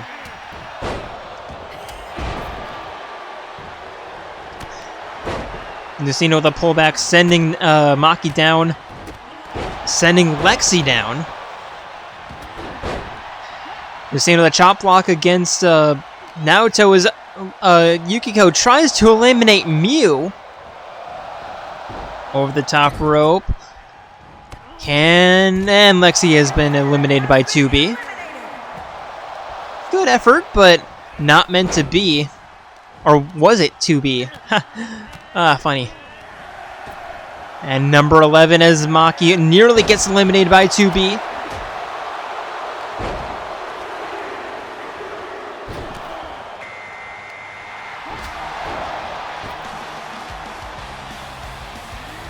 Who's this? Oh, I thought it was Aoi. No, it's Sayaka Mizono. Sayaka immediately with a neckbreaker against 2B.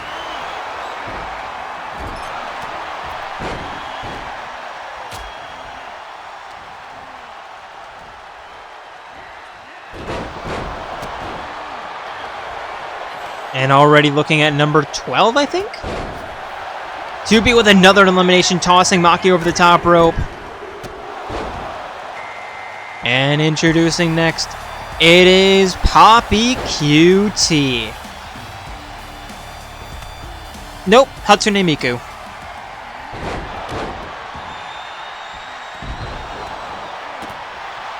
I apologize.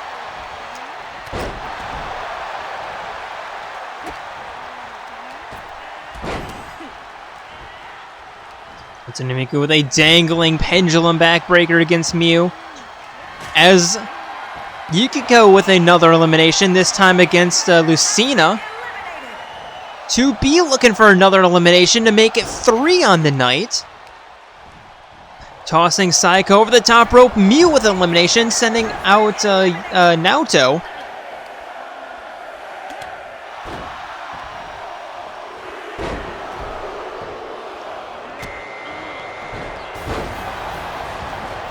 And introducing next, it is Bayonetta.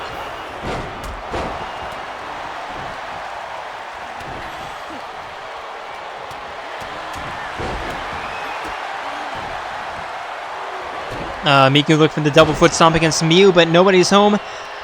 Yukiko looking for a third elimination, but Hatsune Miku preventing that.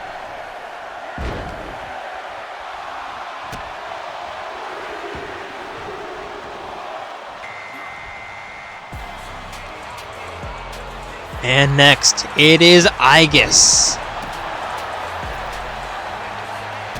As 2B walks now, Yukiko around looking for her third elimination. And now Yukiko eliminating 2B.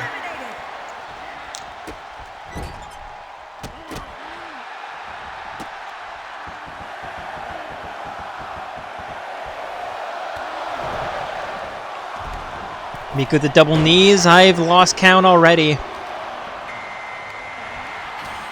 But it is the Queen of Liars, Celestia Ludenberg.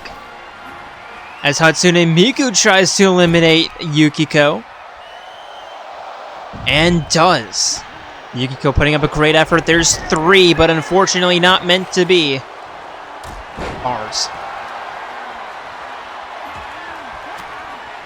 And Mew with another elimination, just absolutely tossing Aegis over the top rope.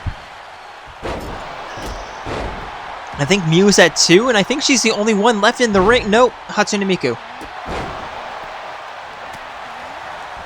And Hatsune Miku looking for elimination, but Sayaka saving Mew.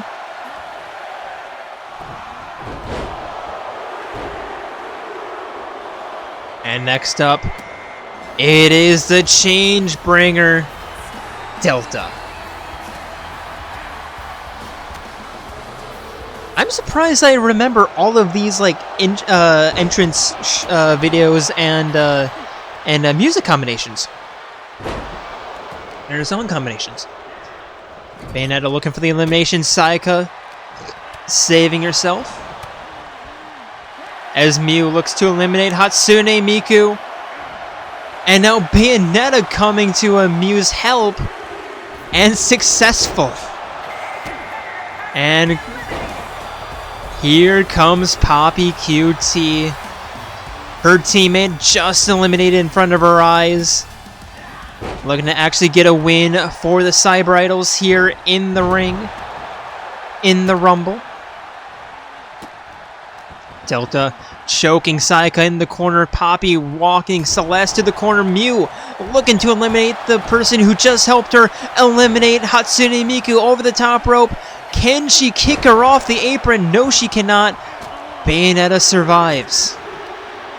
And who's up next?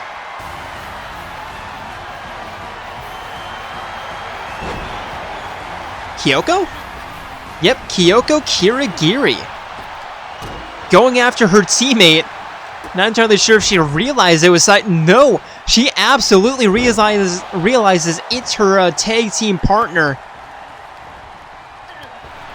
Celeste sending Kyoko over the top rope. Mew still desperately trying to eliminate Bayonetta.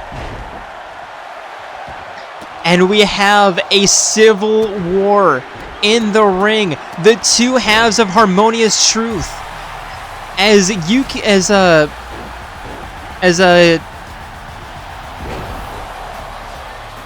almost said Yukiko. Yukari. I knew who it was. Okay, I knew who it was. I just accidentally said the wrong name. Yukari Takaba is in the ring.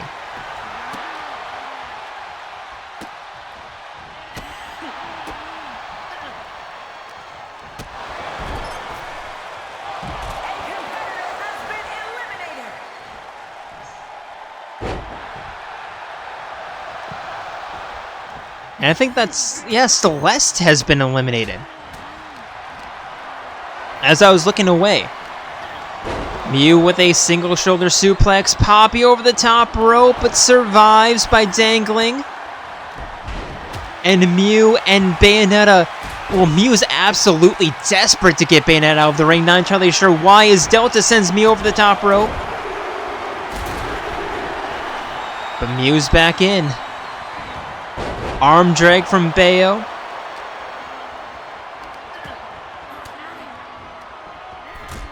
There's a face plant from Bayonetta. And again, she and Mew find each other as the civil war between Harmonious Truth continues. Poppy sending Kyoko headfirst into the turnbuckle as we have our another entrant. Or our next entrant, rather.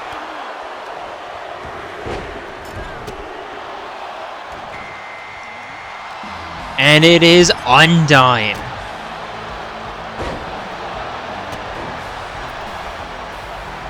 Mew desperate for another elimination. I think she's at 2 as Sayaka's been eliminated by Bayonetta.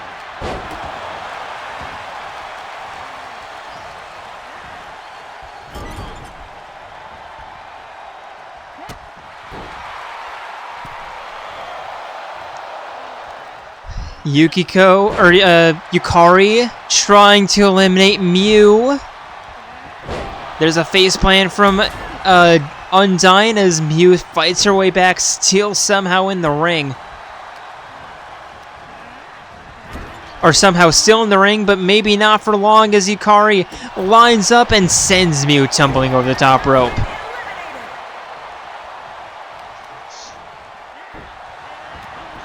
Bayonetta looking for another elimination. I think that'll make it 2.5 for her. But Kyoko fights her way out. As we have, I think this is number maybe 17? I haven't been counting. I've lost count. There's a DDT and an RKO from Undyne as here comes Chie Sadonaka. Delta trying to eliminate and successfully eliminate Yukari, but immediately gets eliminated by Chie. Opportunistic as always. Chie fights out, sending a Bayonetta away. There's a neck breaker. And who's next? Is that? Yes, that is Aoi Asahina as Kyoko eliminates Poppy.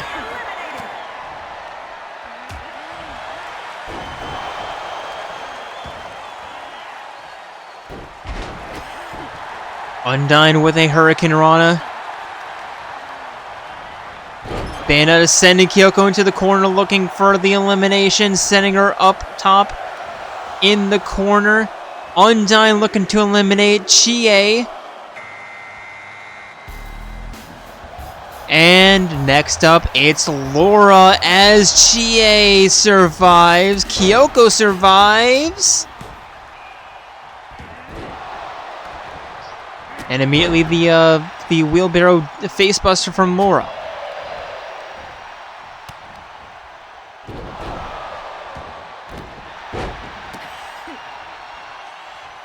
And now Laura looking for the people's elbow against Chie, but just not getting the lane that she wanted.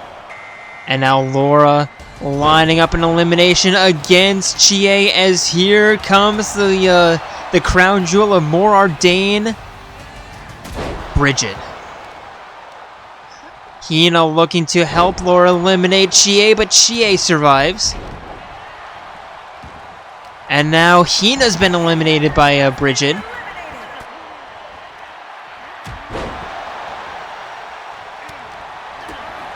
And next up, Bayonetta looking to eliminate, and does eliminate Kyoko. That's been a long time coming. And next up, I think it is on to Kamiki. Nope, Haru. I was close. As Chie looks to eliminate Bayonetta, as Laura's been eliminated by Undyne. And now Bridget immediately looking to eliminate Haru. Chie back up to her feet in the corner. Undyne taking it to Bayonetta. And next up, Chie sending Bayonetta into the corner, looking for the elimination, sending her up top. And it is Junko Enoshima. And Chie sending Bayonetta over the top rope.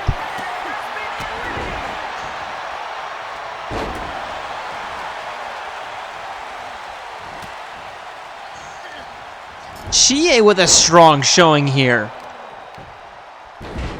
Even if she doesn't win, she has to be very proud of herself. Doubling dropkick from Undyne to Haru. Hurricane Rana from Chie. Who's next? I have no idea. Oh, Petroka.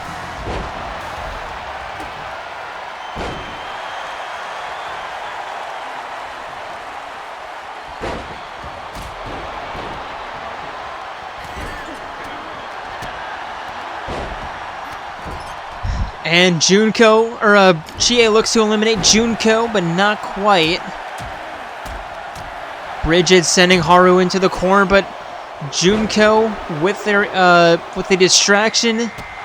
And here comes Pandoria.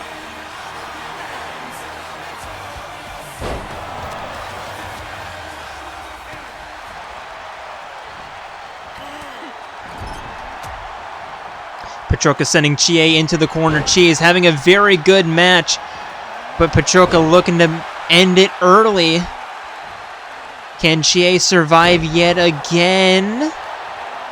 Petroka, yes, Chie, she can.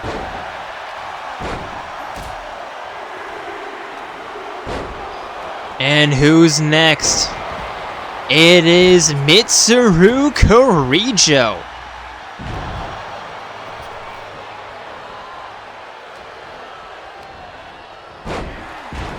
Double team against Bridget.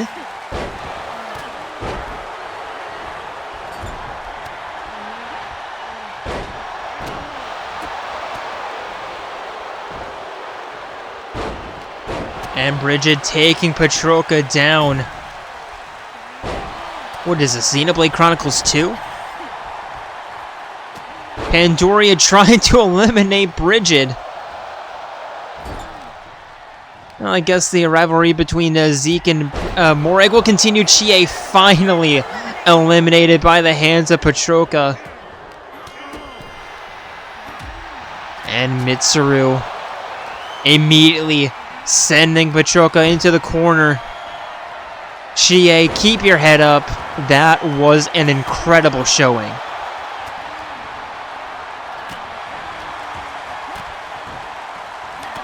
And Petroka survives. Undyne with the trip. Petroka sending Mitsuru into the corner.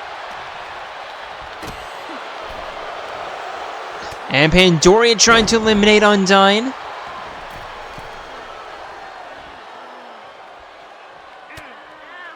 But Undyne fights her way out, and is Undyne the longest lasting? I think she is. I think Undyne's been in the ring the longest out of these 7.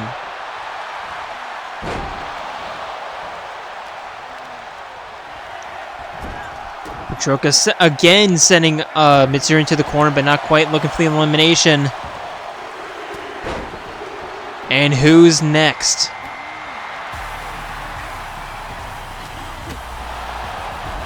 I think that's Himiko Yumeno, as Pandora's been eliminated. Bridget nearly eliminated. Haru instead eliminated by Petroka.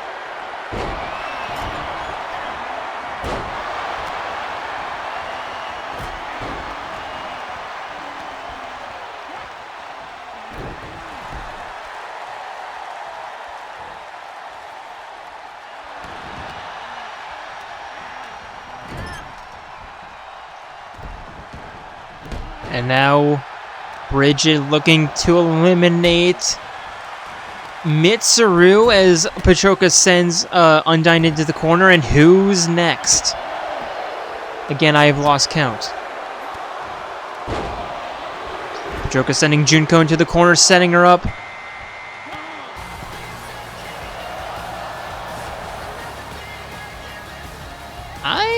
It's Popola, as Junko's been eliminated.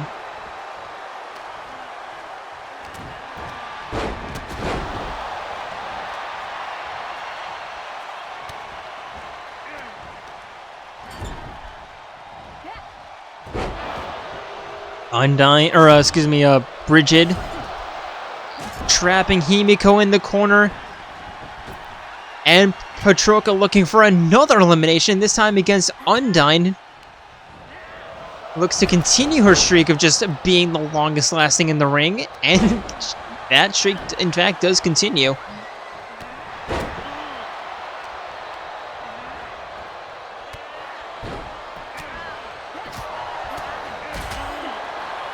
Popolo, they spinning back this against Petroka. Mitsuru along the apron, but heads back in regardless.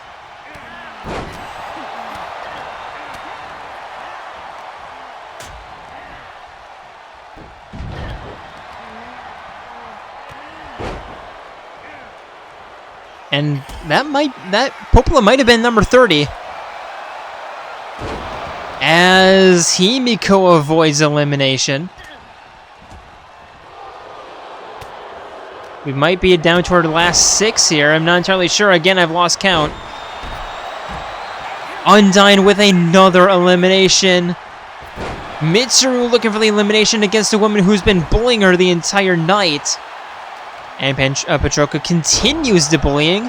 Mitsuru with the reversal. And yes, I believe we're down to our final 5. Mitsuru looking for the natural selection. Will that be enough to send Petroka over the top rope? It will. Will it be enough for elimination? Not quite.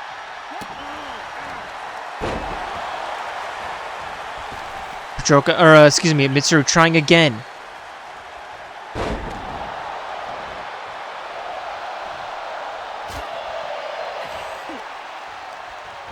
Bridget sending Himiko into the corner, setting her up. Petroka fights for her life along the outside.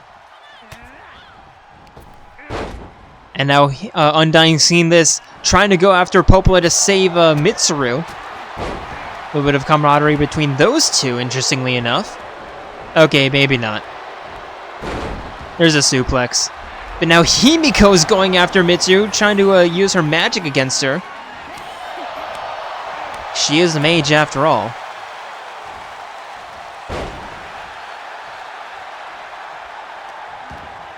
Mitsuru sending Undyne over the top rope, trying to end the longest... trying to end the streak of the longest woman in the ring thus far. duration-wise. Not entirely sure what else that would imply.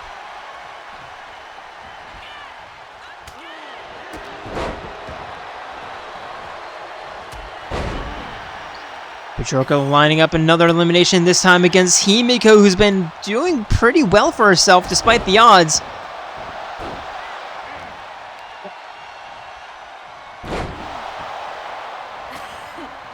And Himiko fights away. Petroka's Undyne finally exits the ring. Unfortunate for her. Just put up a very valiant effort. As Bridget sending Mitsuru out onto the apron. Mitsuru back inside the ring as Himiko fights away Petroka. Mitsuru back out onto the apron. Himiko lines up the elimination, but not quite. And now Mitsuru sending Bridget over the top rope. Petroka grabbing her from behind. And now all four women trapped in the southwest corner. Petroka looking for the elimination against Mitsuru.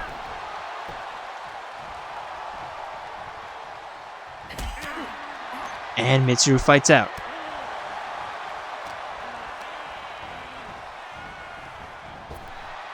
And Petroka finally eliminated by the hands of Mitsuru. Those two went to war for a long time, and finally we have a victor. Mitsuru lining up the elimination against Bridget now. Himiko just staying back, catching her breath.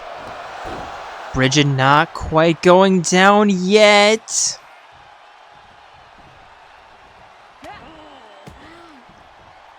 And now Himiko literally just standing back and watching, not wanting to exert any more effort than necessary.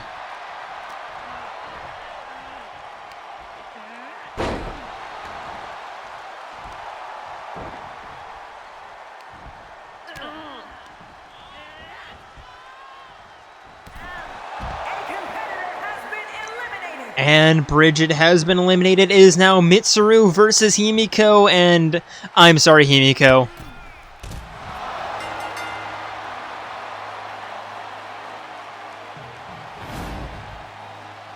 Here is your winner, Mills Carey Joe. You literally cannot script this. Mitsuru Korijo wins the Royal Rumble after Makoto Niijima. Nope, I had it right the first time. Makoto Niijima takes the belt away for Kasumi. What is this division? What is the Jayromada Women's Cruiserweight division? What is this?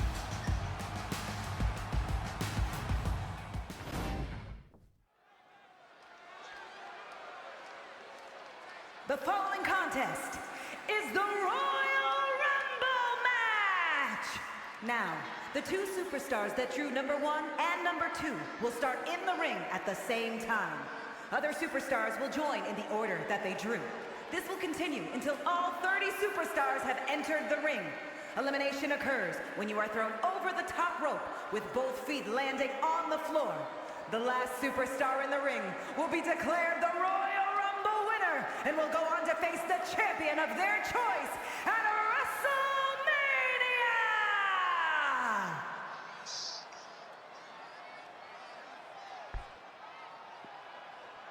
And here we go. Who got the first bid?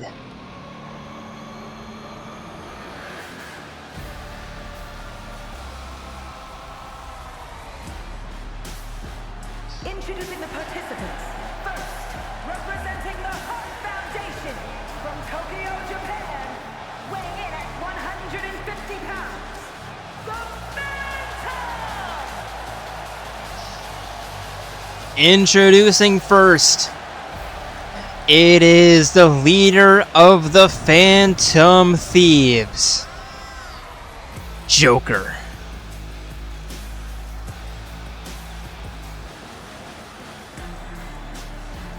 Honestly, I don't think he's too bothered about getting drawn at number 1. I think he's just here to put on a show.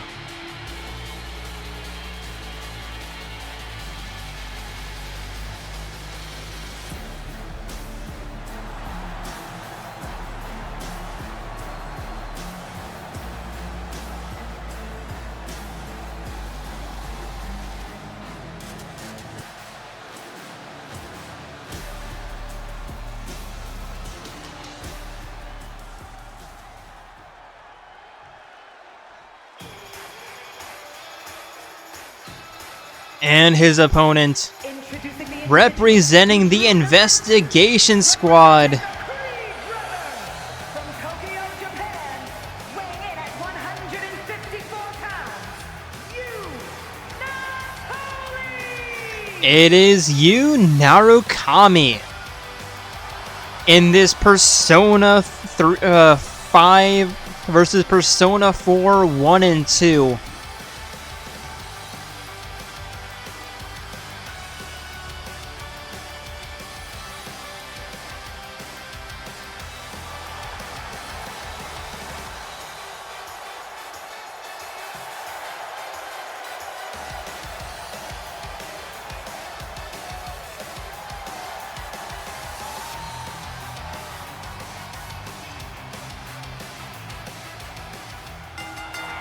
And here we go, both men running towards each other.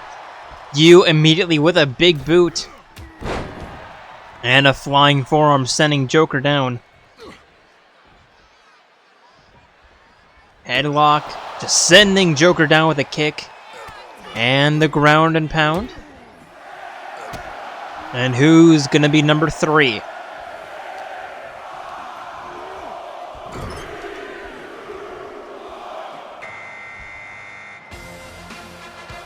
It is the ringleader, Jaren. Jaren sending Yu into the corner. And Joker the facebuster. Jaren with a double leg dropkick to the spine, looking to attack Yu, but Narukami was just with a stomp saying, bro, seriously? And who's number 4? There's a backstabber from Narukami.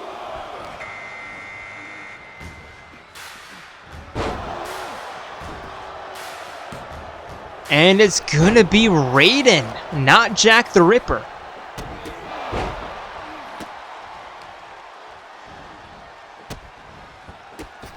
And now Raiden setting up the People's Moonsault. Yu pulling back on the wrist, and who's number 5? A bit of a rematch between Raiden and Jaren, I just realized. And number 5, it's gonna be Jin.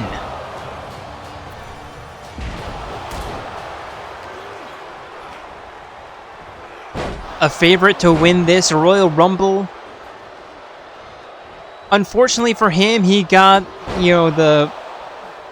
he's still in the first 6th of participants getting their name called. He still absolutely can pull out an amazing survival. And who's at number 6? I think that's going to be Yosuke Hanamura. Indeed it is. We have both members of Persona in the ring already.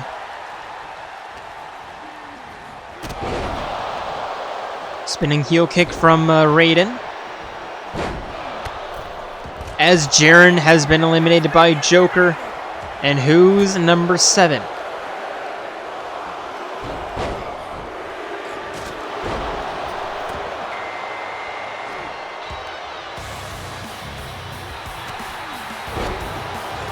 Number 7 is gonna be the Beast, Dunban. Sling Blade takedown from Raiden as Narukami attacks Jin in the corner. That's a sentence.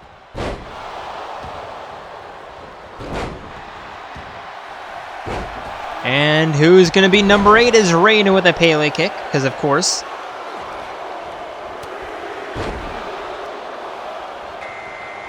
It's gonna be Teddy, and do we seriously have 3 members of the investigation squad in the ring at once?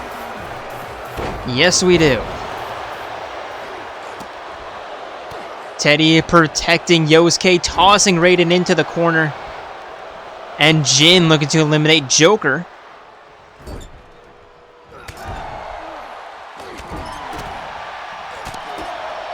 Joker survives. Narukami with a DDT against Raiden, who's gonna be number 9? Narukami nearly avoids elimination, and here comes Kokichi Oma.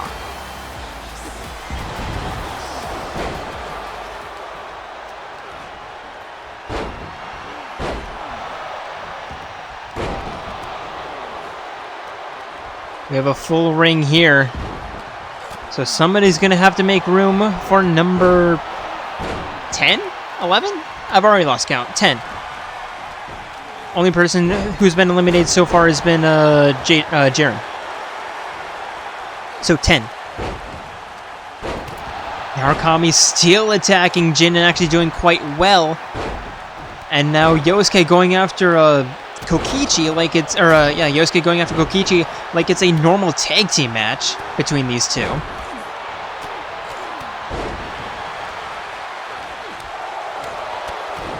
Narukami going after Hanamura just to, I don't know.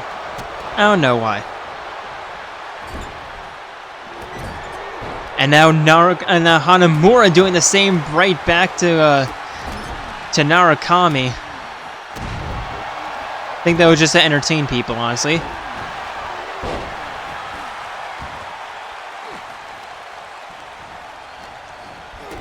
Dunban sending Teddy into the corner. Kokichi with a double leg drop kick to the spine of Joker.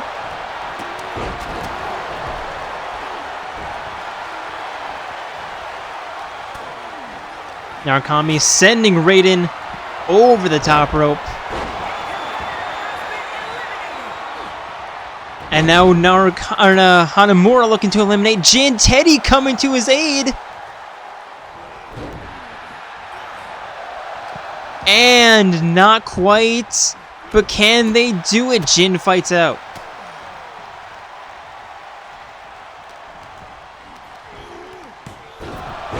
Dunban sending Narukami over the top rope, looking for the elimination. But Narukami steps right through the ropes.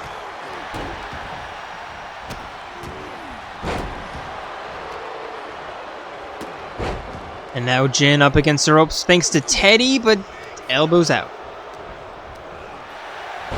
Narukami looking for elimination, but Kokichi putting an end to that. And who's going to be number 10?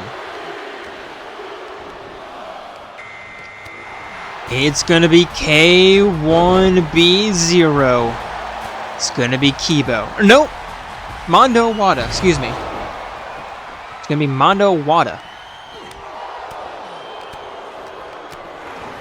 Narukami elbowing out. Joker looking to eliminate Teddy. Jin instead being the one to eliminate Teddy. And now number 1 and number 2 finding each other again. There's a lariat.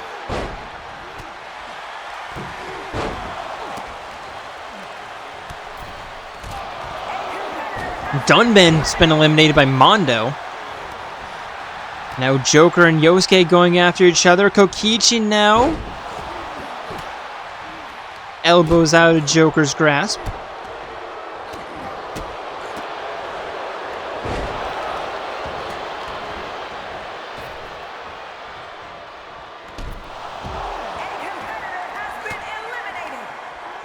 And I look away for a second, and Kokichi has been eliminated.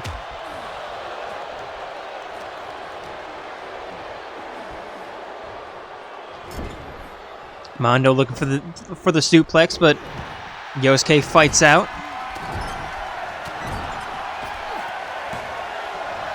Wheelbarrow facebuster, and who's going to be, I think this is 12?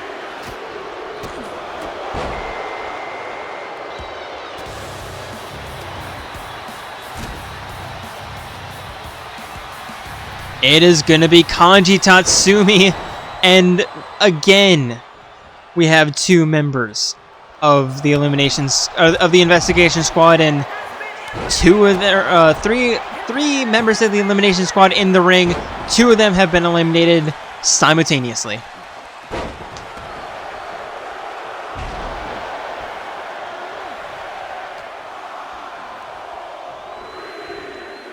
And now Jin walking Narukami to the ropes and has been eliminated. And up next we have Matt. We still have 1 and 2 in the ring despite number 13 entering the ring.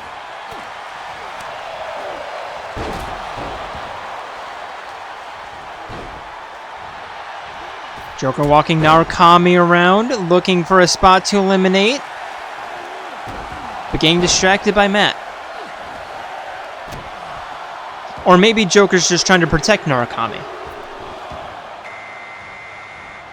Who's number 14? It is gonna be Kazuma Kiryu.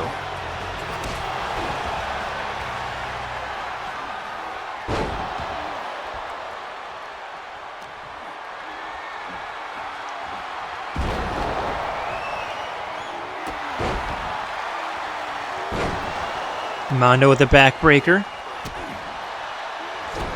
Knee smash and number 15. I'm surprised that Joker and Narukami have survived half of the roster.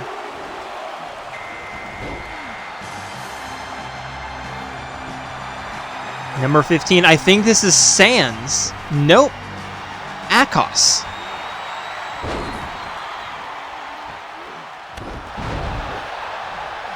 Mondo walking Akos to the northern ropes, setting him up and just tossing him over.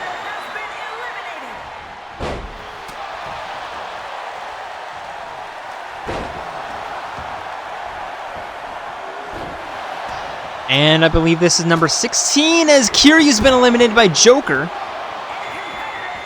And it is going to be Agent 47.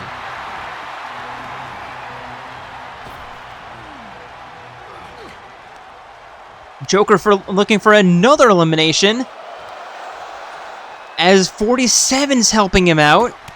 Matt fights his way out, but Joker and Narukami, when one of you leave the ring, take a bow. Narukami looking for elimination, but Matt putting an end to that. And I think this is number 17, and it's gonna be Goro Majima. I think he's a little bit disappointed that Kiryu's out of the ring, as Matt's been eliminated by 47.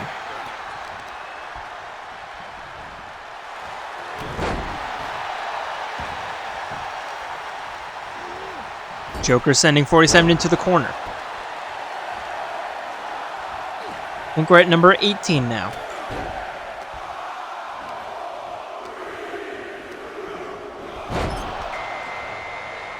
And it's gonna be Shulk.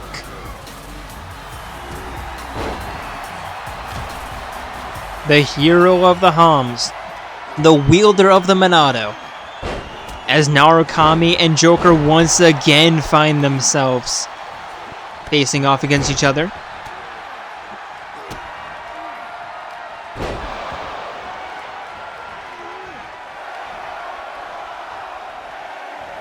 And now teaming up against Mondo. What is...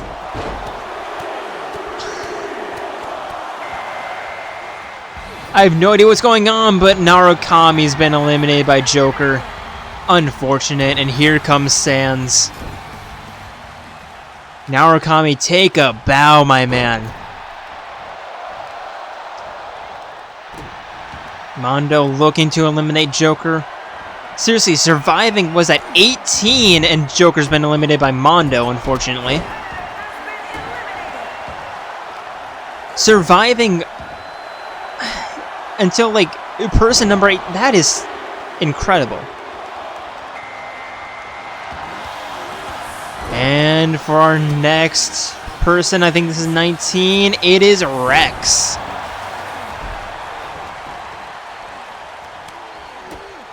Looking for his shot at the Nexus belt on Friday.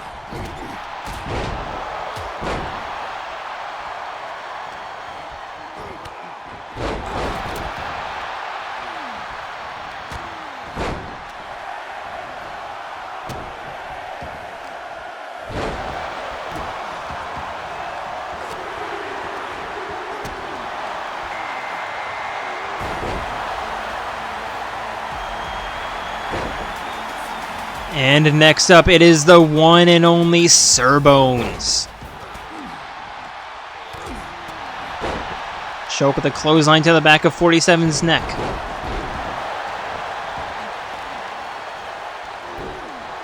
Majima walking 47 to the ropes and knocking him over. Majima with an elimination.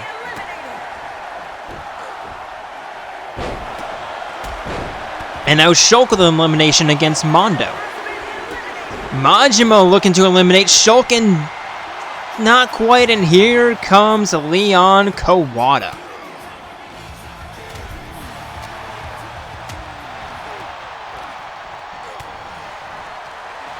Leon immediately looking to eliminate Bones, but Bones getting the knee up. As Sans has been eliminated by Shulk.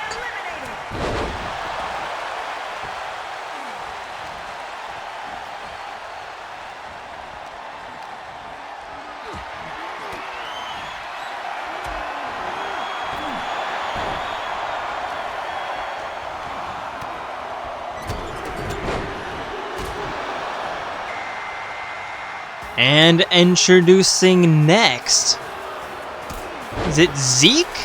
It is Zeke Von Genbu.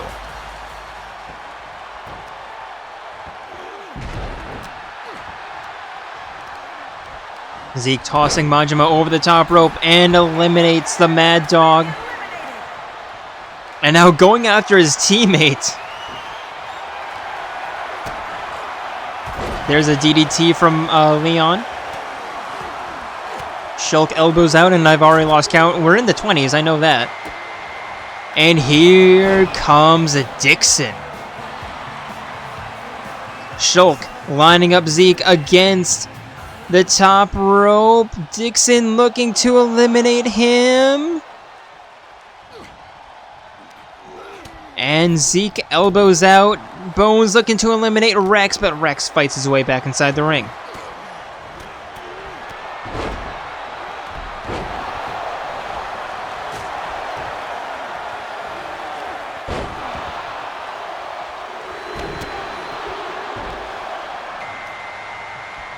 And next up, it is the Blue Jay, Jaden Moon.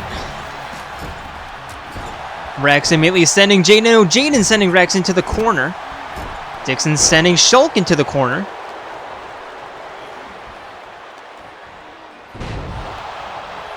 Now Jaden going after Bones, sending him in the corner.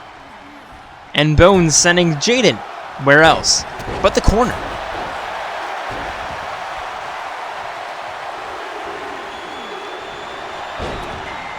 And next up, it is 9S.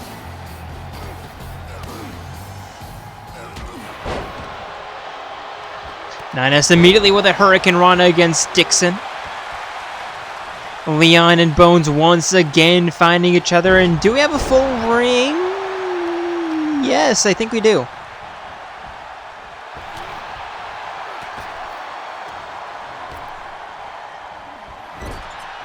Leon sending Dixon into the corner, because of course.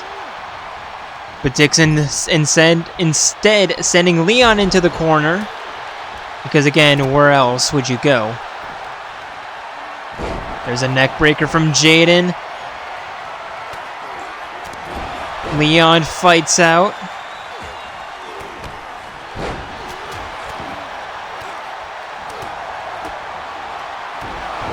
And Bones with the recoil. 9S fighting against... okay, Jaden's been eliminated. Dixon's been eliminated. Leon might be eliminated. Yes, he has.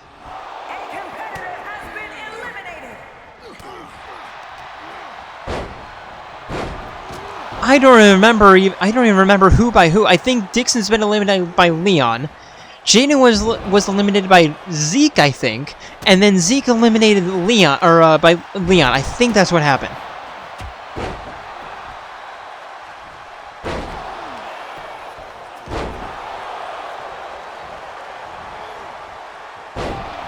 And Shulk with a backbreaker. Zeke tossing his teammate over the top rope. And who's next?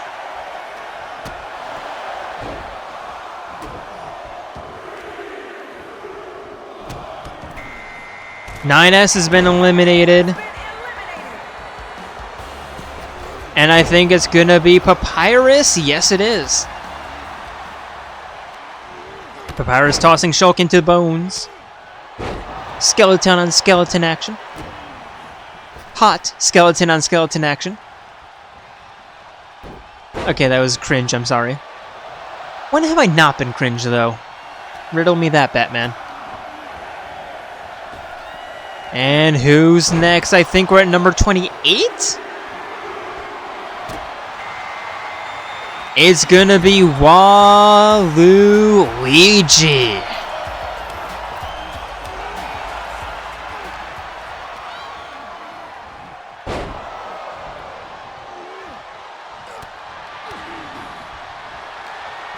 Zeke putting Papyrus over his shoulders, sending him down. And now Shulk sending Waluigi over the top rope. Waluigi just steps back inside the ring as if nothing happened. I think this is number 29. It could be 30. It's gonna be Kibo. Actually, we might be... Again, I've lost count. But it's Kibo. Papyrus being sent over the top rope. Bones being sent over the top rope. And neither going down. And now Kibo looking to eliminate Zeke, but not quite. But Bones taking advantage. Zeke's been eliminated. Snap DDT from Papyrus. Who's it gonna be next? It's gonna be Zenkichi Hasegawa. Last year's Royal Rumble winner. Can he make it 2 for 2? Papyrus and Bones, skeleton on skeleton. Snap DDT from Bones, and who's next?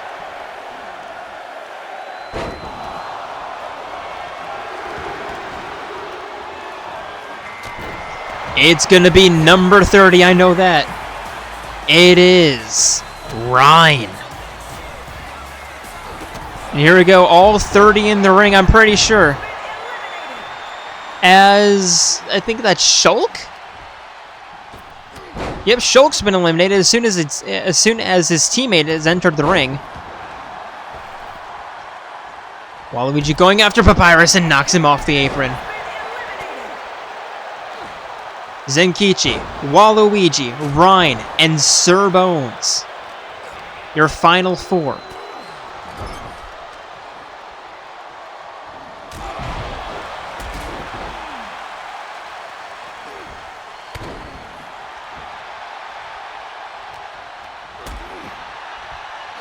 Ryan sending Bones over the top rope, but not quite going for the elimination. Not entirely sure what the plan was there. Maybe he just didn't like the angle. I'm not entirely sure. Now Ryan walking Bones to the east or to the western ropes, but Bones elbows out. And the Pele kick. Now Bones going after Zenkichi, but Zenkichi with the reversal. And sending Bones over the top rope. And still not going for the elimination. Again, not entirely sure what's going on. Zenkichi lining up Waluigi as Ryan tosses Bones over the top rope, and there we go. It's going to be Ryan, Waluigi, or Zenkichi.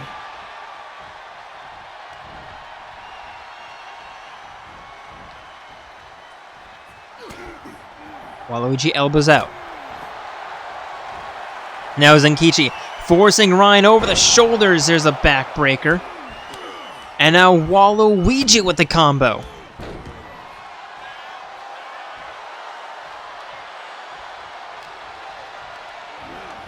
And now Ryan being sent over the top rope. Waluigi looking for the elimination. Can he get it? Yes! No! Ryan fights out.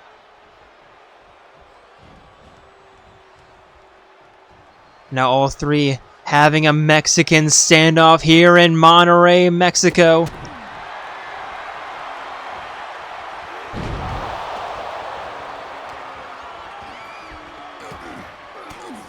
Waluigi elbows out. Ryan sending Waluigi to the ropes, looking for the elimination. Zenkichi watching, helping. Waluigi's not gonna fight it. It's gonna be Ryan or Zenkichi. Will Zenkichi make it 2 in a row, or will Ryan defeat the man who ended up defeating him because of this match last year? Remember, Zenkichi only became champion at Ultimate Fight Night because he won the Royal Rumble. And that match was against Ryan. So will Ryan get his revenge, or will Zenkichi make it 2 for 2? It's going to be Ryan.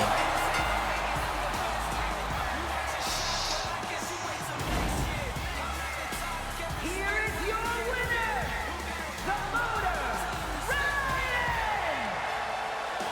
And Mitsuru Kirijo and Ryan punching their tickets for a championship match of their choosing at Ultimate Fight Night. And with that, I would like to thank you all for joining us here tonight and hope to see you in just over a month time, as we're going to have an unusual Friday night PLE at Survivor Series War Games. But until then, we are signing out from Monterrey, Mexico, from Monterrey, Nuevo Leon. I hope you enjoyed the Royal Rumbles. See ya.